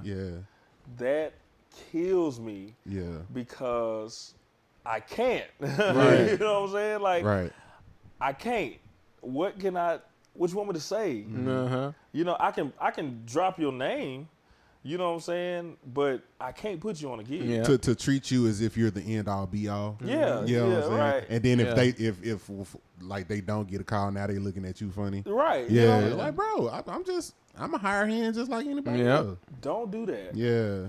And for the love of all things black, don't tell me. A lot of people tell me, and some guys I understand because they know him. But a lot of people tell me, like, if I'm out with Dave, they be like, yo, tell Dave that I said, what's up? I'm such and such from such and such. I'm like, well, first off, I'm not going to remember all that shit. Yeah. That's the first thing. And number two, I'm not going to go tell Dave that. I'm not going to tell none of the artists that I'm working with that, like, hey, what calls from the class 1972 told me to tell you. I can't. I'm not gonna do that. Yeah. Like that. Don't tell me that. I don't bother these artists with that stuff. And I think a lot of people forget. I think a lot of people forget that these people are human too. They're human. Yeah. They have their work mode. They got their chill mode. They got all of that, man. So it's like. And I've experienced that too, man. There are a lot of times because on Dave's gig, I go out to the stage and do a solo. To the front of the stage, I do a solo. A lot of times we might be waiting around to get back on the bus or whatever the case may be. Somebody will see me and notice me, and they want to take pictures and they want me to talk to them, and I do it. Yeah. But some nights I really don't want to because I'm exhausted. They don't understand the travel from their day. Yeah. And I'm, not very long ago it clicked. Like, man, this is what celebrities and certain artists feel like. Man, they on this stage for an hour and a half singing, and it's like, man, I really just want to go home. Sometimes you don't feel good. Yeah. And it's like, bruh. And then some people just overdo it. Yeah. I decided that I did not want to be famous when because every now and again I'll get on YouTube and I just go down a wormhole, right? And I wound up coming across this thing like it was like paparazzi versus celebrities, and I was watching that for like an hour and a half, bro. And it was like, and like even like all the celebrities that we deem like crazy and stuff like that is like watching that. It made me somewhat understand, you know what I'm saying? Because it was this one, like it was like Miley Cyrus, and she walked out to this dude's car, and she was like, bro, not today. Like, and you could tell like she was like, not like we'll go out, we'll take pictures, and then a lot of those people, they'll even provoke you because then they look at you, oh, well, that's a payday and I consume, right? Yeah, they'll provoke you. Like it was dude I forgot who it was. Dude just got off the plane, camera all in his face, and he was trying to like bat the camera at his face, and the dude holding the camera was like, "Don't touch me, I'll sue. Don't touch me." Oh, sue. man. You know what I'm saying? Yeah, like tough, stuff like man. that, man. Yeah. And it's like, bro, I'm gonna watch that tonight. Man, it'll piss you off. Yeah, I saw one Busta Rhymes, man. Somebody was trying to get a picture of something, and He was like, no, and then they had attitude. Then he went back and went completely off. He like, I gotta go use the bathroom. Blah blah blah blah. I said, yeah, these people. Because then they like they look at it as you're a celebrity and they feel entitled. Yeah, you know what I'm saying. It's like, nah, bro, I'm still time. It's like, bro, no, I'm still human. I'm still, you know what? You probably ain't bought a CD or you probably ain't bought anything of mine since I hit Tina. You know what I'm saying? So it's like, bro, like a lot of people need to chill with, you know what I'm saying? So it's like that's a lot of, and of course, if you go to the Freeman, like you're liable to run into somebody, you know what I'm saying? Just being in Dallas, period, especially in the music scene, you're liable to run into, you know what I'm saying? I don't ran into a couple people that like, you know, and it's like, you know, I try to keep it, you know what I'm saying? I try to keep it there. I remember, as a matter, you brought up Sean Martin earlier, the very first time that I met him. Now, of course, I wasn't. Of course, I've always seen like a lot of these cats in the background or whatever. But I'm not one of these cats that just act like I know all of the. You know what I'm saying? Right. What it's like I see him when I see him. So, of course, I knew who Sean Martin was, but I actually didn't officially meet him until he was playing with Snarky Puppy at Trees a couple years back. That was my first time seeing Snarky Puppy. They were at Trees. They took like an intermission. I went to the side. He stepped out. And then I was like, oh shit, and then he looked at me and just go, what's up, man? Yeah. Oh you yeah, Sean real cool. And man. I was like, what's good? You know what I'm saying? Whatever. I dapped him up. You know, hey, your solo on Thing of Gold was killing, bro. Appreciate it. And you know, Kurt Franklin, blah, blah, blah, you know, I'm a fan. Hey, I appreciate it. You know, whatever. Yeah. You know what I'm saying? And then it's cool to just leave it at that. Yeah. You know, it ain't always got to be a picture. It ain't always got to be a. I definitely got a picture. Well, we took a picture that night, but it was his suggestion though. Yeah. You know, so you're like, yo, you want to take a pic? You're like, yeah, cool. You know, whatever. It's crazy. I don't have a picture with me and Sean. Like, yo, let's take a picture. As long as I know, we don't even have a picture together. Well, we got pictures together on gigs. You know what I'm saying? Yeah. I mean, it's band, but you know. But yeah, I've always, it's like I said, especially since I went down that wormhole, I've always been very cognizant of making sure I treat, if I run into a celebrity and I played for some and I've you know, ran across some on accident, but it's like I always try to make sure I keep that human aspect. Yeah, you got to, man. And I let them, you know, whatever advance they want to make as far as like taking a picture, dapping up, you know, speaking and stuff like that. Yeah. I mean, I'll acknowledge you, you know, whatever, stuff like that, but I try to make sure I keep that, like even playing, I've had, there was one time, let me see, he wasn't like a he was a celebrity in the musician world, you know, Jabari Johnson. This was before, you know, Try Jesus, Don't Try Me and all that. Like he came to Loose and Low one time, you know, and we knew him in the musician world. So, you know, I was like, yo, I just said, yo, I see you in the crowd.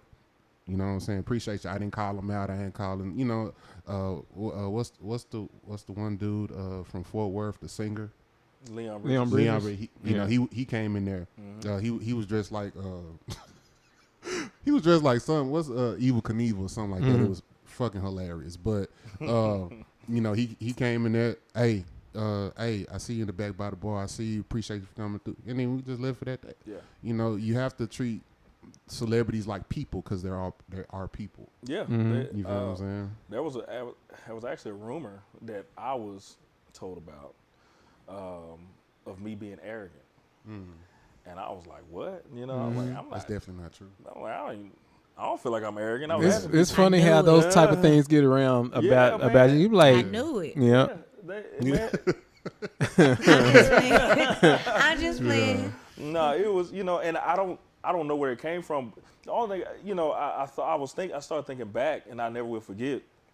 You know, speaking on, you don't know what people going through. Yeah. About a day or two, I want to say maybe 2 days after my dad had passed, I had a gig. You know, I had to play, and they had announced it at the gig. Yeah. And so some people were there and some people weren't. And I was low. Yeah. And the Darius that people are used to, you know, when I have grief going on, don't hug me. You know what I'm saying? They're gonna break me down. You know what I'm saying? Yeah. And so I was kind of staying away from everybody, and I you know, really didn't want to talk. You know what I'm saying? And I'm like, did somebody see me like that? Like distancing myself?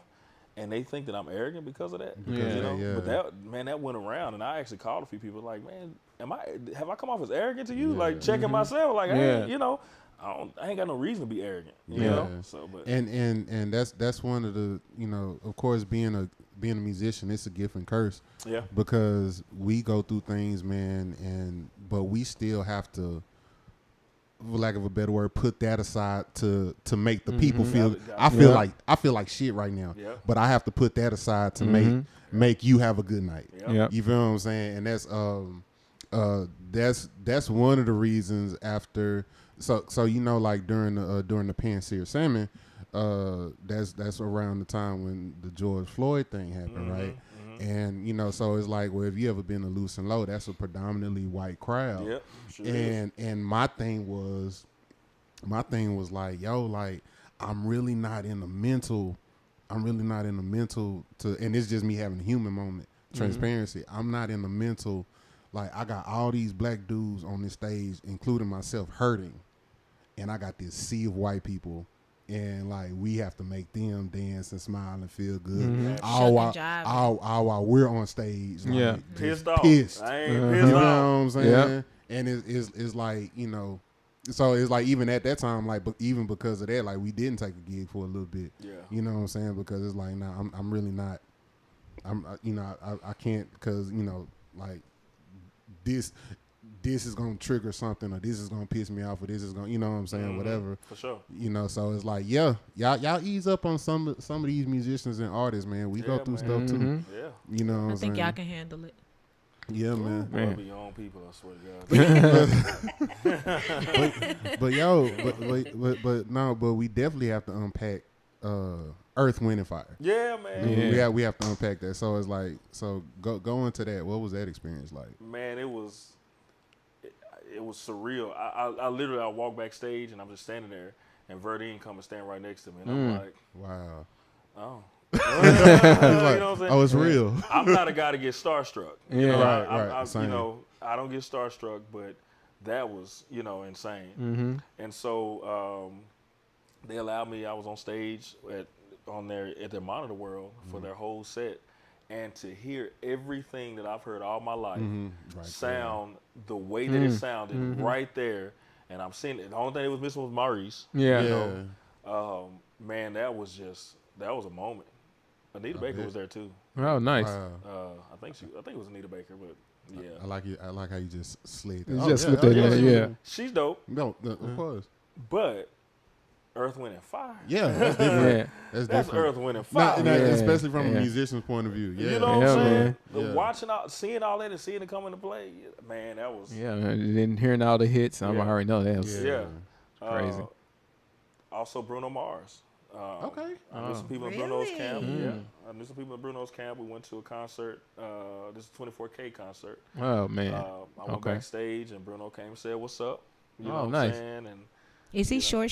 he's short. He's probably 5'4". He's short, but he's cool though. Real cool. Man, that was a dope concert and a dope experience afterwards. You know, because they tried to kick us out, and I was like, "Nah, man, I got to pay." You know what I'm saying? Yeah, you know? right. So we went backstage and, you know, for a little bit and hung out. Yeah, man, that was, Oh, nice, man. I wouldn't call this bad, probably mid. I almost fell off stage. You know what I'm saying? I almost fell off stage in Atlanta. Okay. You know what I'm saying? That would be the worst place to fall off stage. Yeah, that was. Because then you probably would have fell and landed stomach first, and then. Do something. There you go. He said do something. I was looking for it. How Put you one of did these you buttons over almost here. fall off the stage? Was it that one? Grandstanding? Was it that one video you posted with like your cable was like stretching? No, it wasn't that one. Yeah, well that Nah, one. it's a picture of it. Well, what had happened was I was feeling myself a bit too much. That's what I figured. And I drank some sweet tea. At least it looked like sweet tea. And I had a good amount of it. So in the solo part, Oh, so you was on some feel good. boy, and it was Yeah. boy. Yeah. And so, you know, I usually fall on my knees, but in that moment, I knew that I couldn't because I was already walking on clouds. I was like, I can't do that. So I was like, well, what I'm gonna do is I'm just gonna put my foot on this speaker, on this monitor right here. Oh, and man. so monitors, they're angled. Yeah. Like Yeah. So I put my foot up there, and that bad boy started moving. Oh, man. Ooh, I was about to go straight down. I was like, God, dog. So I leaned back, and there's a picture. Somebody took a picture of me right when I leaned back. It's on my Instagram. So does it look like it's on purpose? So the picture looked It like a looks killer like it's on moment. purpose. Yeah, Wow. I'm leaning back. Yeah. But actually, I'm trying not to go forward. Man. You know what I'm Wow. saying? Yeah, so. That's what's up. Yeah, that was, I don't know, that was yeah. Yeah, that was a good one. And then Atlanta at that. Atlanta Do you often get the when you out touring? Because I know a lot of times it's go. You have like a city, the next day, stuff like that. But is there ever time where you get to like be out there for a day or a couple of days? And Sometimes when we went to Philly back in August, we got there a day early, I think. Okay. I think a day early, or a night early, something like that. And we had a day to kind of just, relax a little bit. Yeah. And then do the show. In Philly, I had the best piece I ever had in my life in Philly. really, Oh, okay. You know what I'm saying? Downtown Philadelphia. Oh my God, it was that piece was so good. It was Detroit style in Philly, and it was great. is it different? Is it different playing those type gigs at home? What do you mean? Is there a different feeling like, yo, I'm home and I'm doing this like at home? Like, Oh yeah, man. So last September was the first time I played a major gig at home in years, and it was nothing but love in the audience because a lot of people knew us, or they knew Yeah. Chadney, or they knew Dee Dee, or Marcier, they knew Faith, they knew me. Yeah. You know what I'm saying?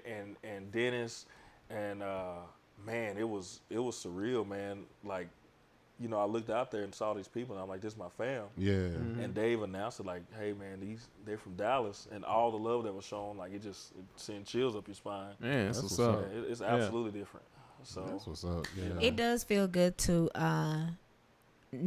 well, I can't say this about me specifically because I don't know much, about you, but, well, I feel like I know much about you now, but, so somebody like Lou or Jay that's been knowing you, right?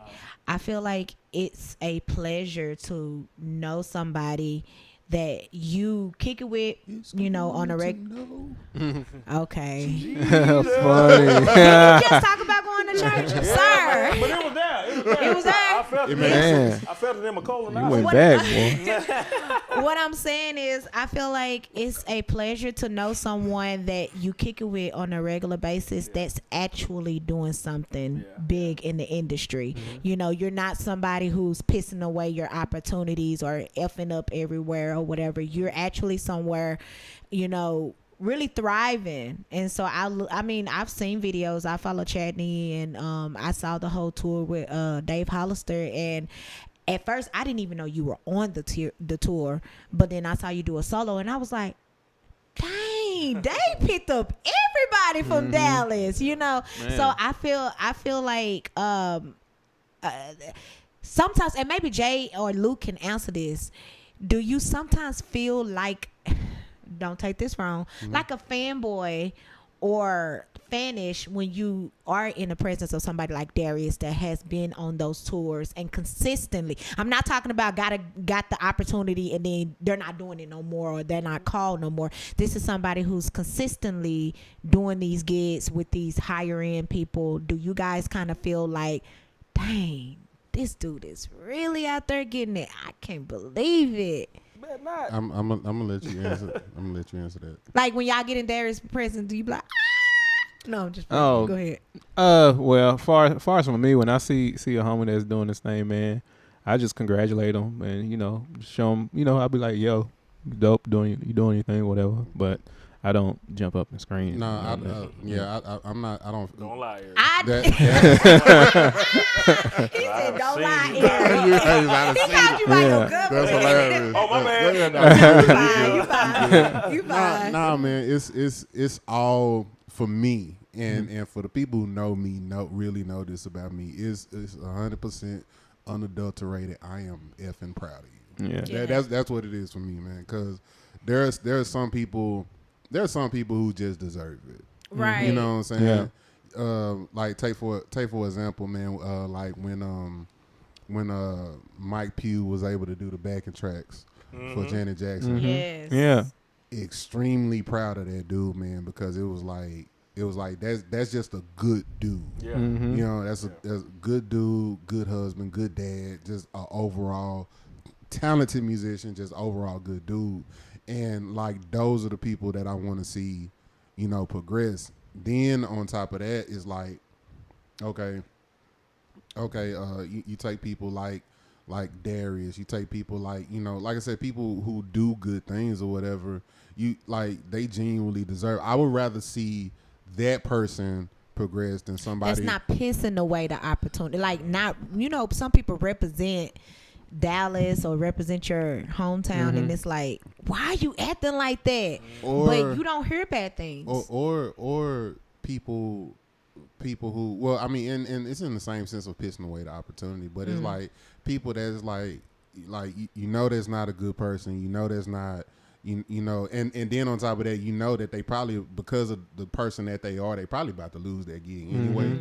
You know what I'm saying? But it's like, for me, it's just more so like, yo, I am legit proud of. Right. Yeah. You know what I'm saying? I'm proud to know that. And then it's also cool because then, you know, when they come back or whatever, we have the type of relationship where I can tell him how ugly he is. He can tell me how fat I am. Yeah. You know what I'm saying? And it's like we can do that, and it's love, but at the end of the day, they know that I'm genuinely proud of, you know what I'm saying, what it is and it's like I don't have to fangirl.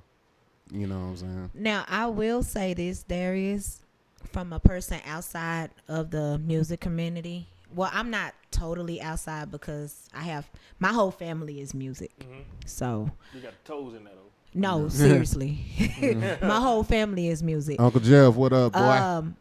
But to, without putting anybody business out there, right? Oh, Lord. And this is my family as well, right? Because What you about to say about Mark Ayers? I'm not going to say anything about him. He's fine. Listen, I didn't name no names. Don't put him out there, okay? What I'm about to say is, from a person outside looking in the music community, you hear so many rumors. Now, Jay, Lou, I don't care what you have heard. I'm saying from a person outside. Yeah. I hear so much. There are certain names that's constantly coming up. And it's like, Name some. no. Oh, never mind. no. Rule. No. But there are some names that are constantly coming up, and you're like, dang, they in something again, or dang, they, you know. I can honestly say I have not heard your name. Is it on purpose? In regards of you like staying out of the way, or are you? So when you say is it on purpose, like hearing my name in like negative stuff, or Yeah. positive? Oh, Yeah. I mean, because some people, they want to be in the mix however they can. Yeah. But I really don't hear your name in the mix when it comes to negativeness. Like, I hear it from a comedian side or whatever. Darius said this. Oh, that's funny. Blah blah blah. But I really, and this is me. Like I said, I don't. Maybe there are musicians that have or whatever. But me, I hear certain names consistently, and it's like, dang, again. But I really don't hear that. And for a person of your caliber to experience so much and have your hands in so much, I really don't hear it at all. I'm gonna try to get deep. You know what I'm saying? It's kind of like the wind. You know what I'm saying?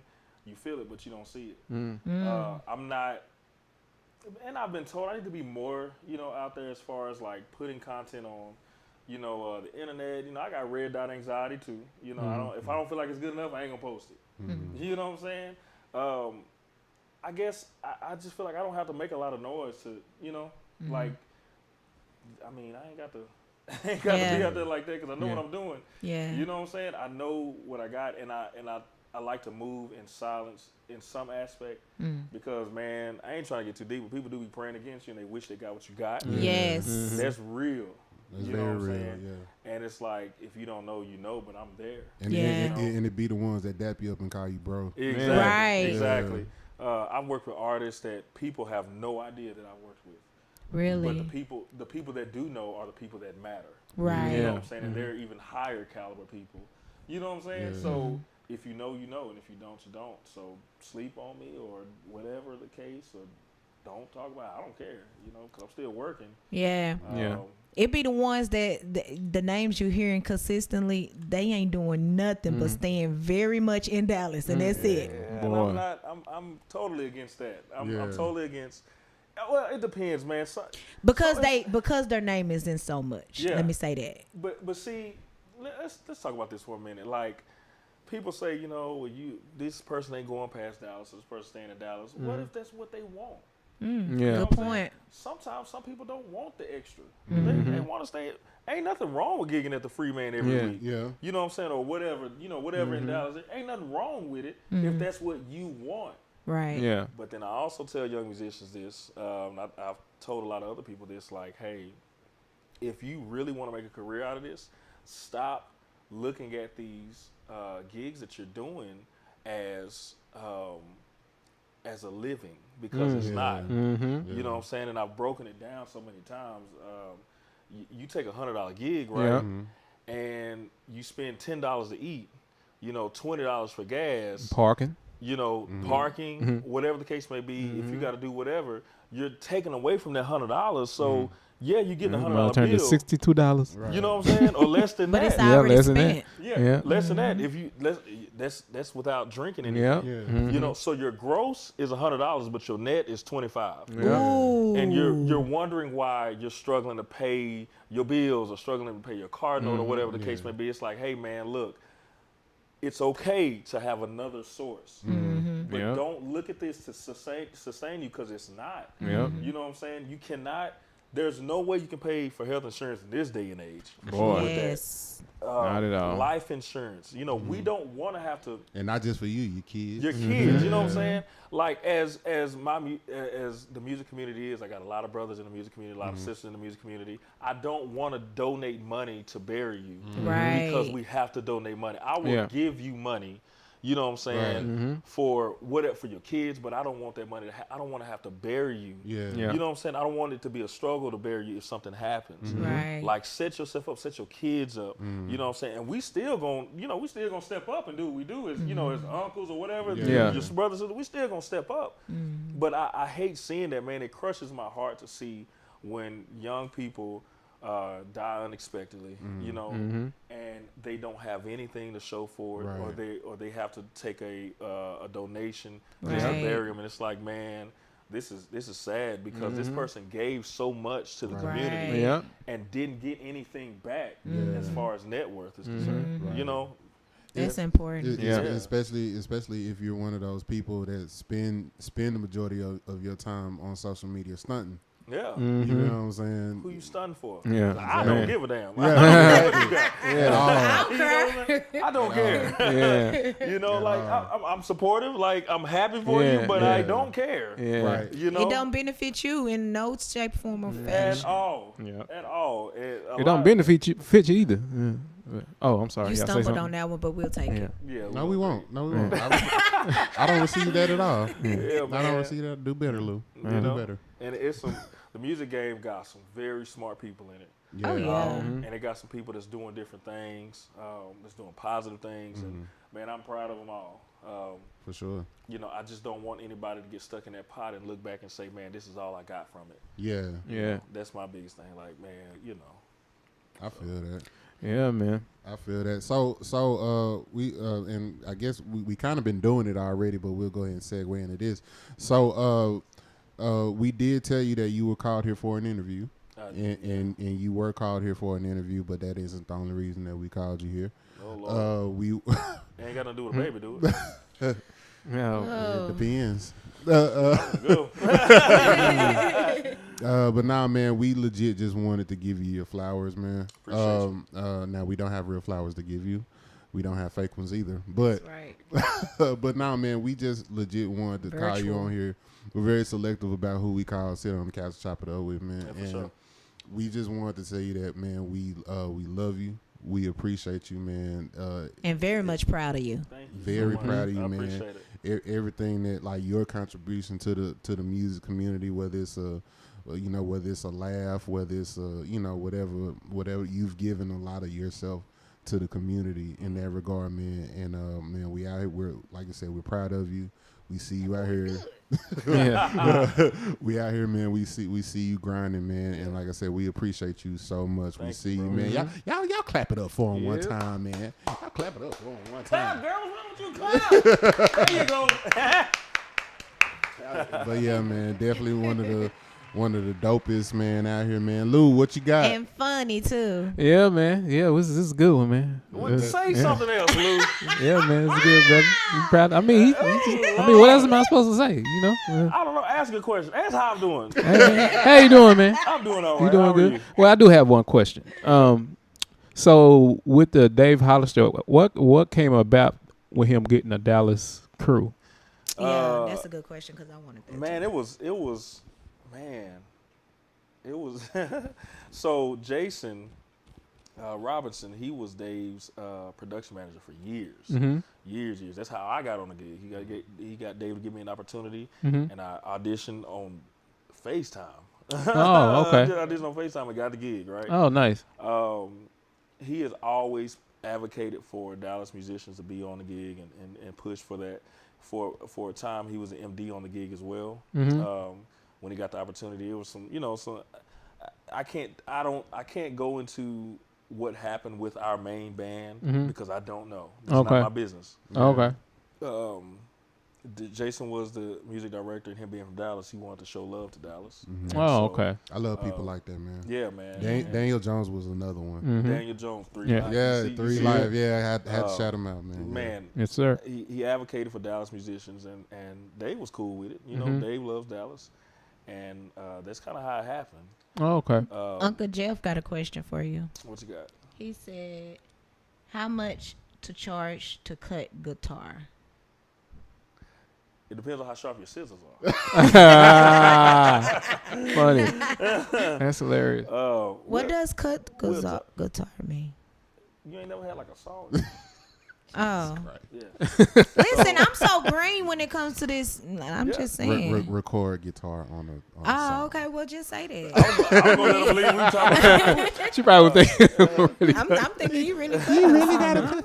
We gonna mold it. Text me and we'll talk about it. Right. That's a good answer. Yeah. Text me, we'll talk about it. I was about to say, I would have hated to see him throw a number out there. Well, I usually do about 3, but then since we a private podcast, it's gonna be about 8. Right. That's You know what I'm saying? They didn't run no ads with no discounts on it. Really didn't. I'll tell you, man. You ever had somebody try to ask you to do something on their record and they're like, "Hey, I'm the homie." They want the homie discount. How did you handle that? We talked about it. Yeah. we talked about it. Sometimes when it comes to stuff like that, it's strategy because it's like in some situations it's like, no, this is work. I don't have no relationship with you, you know, whatever. But then in some instances, is what we do is definitely about building relationships, right? So it's like there's situations, and this is more so game for everybody else, man. A paycheck isn't always attached to every opportunity. There are some situations where that thing that you do, and you just have to have your own discernment about it, but there are some situations where that thing that you do could lead to a dope relationship. And that relationship is going to outweigh that one-time paycheck all the time. You know what I'm saying? So you just have to have your own, you know, you have to know how to gauge who you dealing with, what comes with that, what could come with that. Yeah, you know what I'm saying? So it's like, you know, yes, sometimes cats are going to get taxed. In other situations, it's like, okay, you know, like you said, we could talk about it. Shout out to Gino. Gino just dropped a nugget. Gino. Hold on, wait. You Gino gonna read dropped a nugget. You gonna read it or you want me to read it? He says Sean Martin is the reason Dave wanted a Dallas-based band. He turned the wheels behind the scene. I don't know shit about that. Gino knows something that I don't. So Gino, you need to bring him on. No, he's coming. He's He got a date. Oh yeah. We We working. working. We got to talk about that one. Okay. You just dropped a nugget on me. I don't know. Hey, Gino. that one might have to be live too. Yeah, man. Shout out to the OG, man. Yeah, Yes, man. sir. Shout out to Gino, man. With all the wisdom and everything, Man, that is a experience, staple in the community, man. No, for sure. I don't know him personally, but I've heard so many things about him. Gino saved my ass about 2-3 months ago. I had a gig in Deep Ellum, and I don't know how, and I forgot my whole stick bag at the crib. Yeah. You know what I'm saying? So I'm like, okay, I know somebody in Deep Ellum got some sticks. Yeah. Mm-hmm. You know what I'm saying? So it was at like twilight. So I ran over to the Freeman just to see who was playing. I try to too. You know what I'm saying? And I ran over to the Freeman real quick. He just happened to be standing outside. I was like, hey man, you haven't got I just need one pair of sticks. He said, hold on for a second. Dude came out with a whole brick. Yeah. Whole brick of sticks. But yeah, he definitely saved my ass that night. I appreciate it. Gino's a staple, man. And I learned a lot from him. His music knowledge is just insane. Oh, yeah. And he's one of the guys that's stick on feel good. Oh, for sure. You know? Yeah. And that's where some of that come from, that feel good stuff. He's definitely one of the ones that I studied and still watch from a distance as far as because it's the stigma where drummers can't be MDs. You know what I'm saying? And he's one of those people that I watched coming up that like totally put that myth to a lot. You know what I'm saying? Like I've stolen a lot from him. You know what I'm saying? As far as being able to direct the band behind the kit. You know what I'm saying? Stuff like that. So, yeah, man, definitely shout out to Gino Johnson. For sure. Yes, sir. For sure. Yep. For sure. Like you said, definitely a staple. And he's another one of those people that has done, that does his best to try to put, Dallas on. Yeah, for sure. If this is another thing I love about him, if you prepared. Yeah. Yeah. He's one of those people that definitely believe in, okay, if you're going to get this opportunity, you need to be prepared for the opportunity when it comes. Yeah. You know what I'm saying? And I see him, I see him do a lot of that. I see him, give out those gems and nuggets to a lot of cats, man. It's like, yo, man, you ain't got no EPK. You ain't got this. You ain't got that. You ain't got that. What are you asking me for? Yeah. You know what I'm saying? Yeah. So, yeah, man, shout out to Gino. Shout out to Gino. For sure. For sure, man. Well, I'm gonna have to call him or text him after we get done. Yeah, because to find out about that. Lord have mercy. Yeah, because that was a snapping turtle. I'm done. Lord. Yeah. You know what I'm saying? Snapping turtle. That's fun. All right, man. So it's almost about that time, man. So I like to end it on this note right here, man. Darius, you see a younger version of you, or you see a young musician trying to come up in the ranks. What is your advice to that person? Take your time, believe in yourself, and stay the course. Basically, Yeah. It gets better. Just stay the course. Yeah. It wasn't easy. It wasn't always easy. Yep. Guys coming up around me, I'm like, damn. You know what I'm saying? I'm gonna keep up. Yeah. And for a small time, there's a message in there right there. For a small time, gigging in Dallas, because we're a gold mine, but it was a little intimidating because one thing is gonna happen. We're gonna cheer you on and put a camera in your face. Yeah. You know what I'm saying? And when the times that I didn't see that early on, I was like, maybe I'm not good enough. Yeah. Yeah. Take your time, man. I definitely been through that, man. Yeah. Take your time. Stay the course. Believe in yourself. Yeah. Grow, and you're going to be all right. Yeah. You're going to be all right. Yeah, for sure. Especially when you see those cats that you deem or feel like you're better than. Like, if we're just talking about pure pound for pound talent, you'll sit back and be like, bro, how did this dude get this? Oh, yeah. I used to be like that. Yeah, my younger self. I was too, man. But then it's like a lot of times we don't know what came with that, though. Also, it's like, man, and we preach this all the time, and you talked about it a lot, man. Like, yeah, you got the talent, but then the business ethic ain't there. Yep. You feel what I'm saying? And that's one thing I had to learn too. Yeah, the ethic, man, just simple. Like you said, sustainable gear, being there on time, learning your music, learning this, you know what I'm saying, not being funky, you know what I'm saying, take a bath, you know what I'm saying, it's other things that come with just being talented. You know what I'm saying? And it's like I feel like a lot of cats, man, if we can lock that in, then, and like you said, take your time, we'll definitely get to where we need. Bo called me. Should I answer this phone? No. It is time to stop. Yeah. No. Yeah, Bo gonna have us on here for another hour, man. But yeah, man, Lou, what you got? Man, I'm ready to go. You ready to go? Yeah, I'm ready to go, man. Rude? Lou, you All the hungry? questions are done. You don't like talking to Oh them? man, no, I That's don't. what it sounds. It sounds personal. Let's talk about it. Oh man, that's another hour in. What did I do? Nah, man. Like there's a couple people on here that's definitely gonna have a part 2, and you're definitely one of them. Okay. You're definitely one of them because I'll be here on time. You do. Cause I appreciate that though. You know. Yeah, Professionalism. Because I actually, we're not gonna do it tonight, but I actually want to get into, like, especially with you being 12. I think it's important to know, like, a lot of, like, laws and stuff like that. I'm actually 33, but go ahead. Yeah. Listen, because my mind went 13. You know what I'm saying? But like, cats don't know their laws. Cats don't know, you know what I'm saying, this, that, and the other. You know, like it's like we like to give game on here too. You know what I'm saying? So those type conversations. When it's not going to get you in trouble. Oh, of course. Get me in trouble? Okay. Of course. People need to know. But man, with that being said, man, we appreciate y'all's support. Once again, man, make sure y'all like, share, subscribe, tell a friend, tell somebody about DFW Share Sessions. I feel like we doing some good stuff over here. Shout out to Lou Paul, man, for getting. We doing some good stuff too, yeah. Well, I was just about to shout you out, and I changed my mind. Shout out to Professor Mel Will, you know what I'm saying, for being behind the scenes Shout and out stuff like too. that. Shout out to me for being. Shout out to JL Groove, being a man. dope You know what I'm individual saying? that I am. Dope in his custom white tee. You In know my what I'm custom white tee. You feel what I'm saying? Yep. Fit, you know? I'm done. All of that, man. Fit. You know what I'm saying? And like I said, shout out to the at all. Fitted tee. Shout out to the soon-to-be legendary Darius Johnson for taking time out of his busy schedule to come kick it with us, man. I wasn't doing nothing today.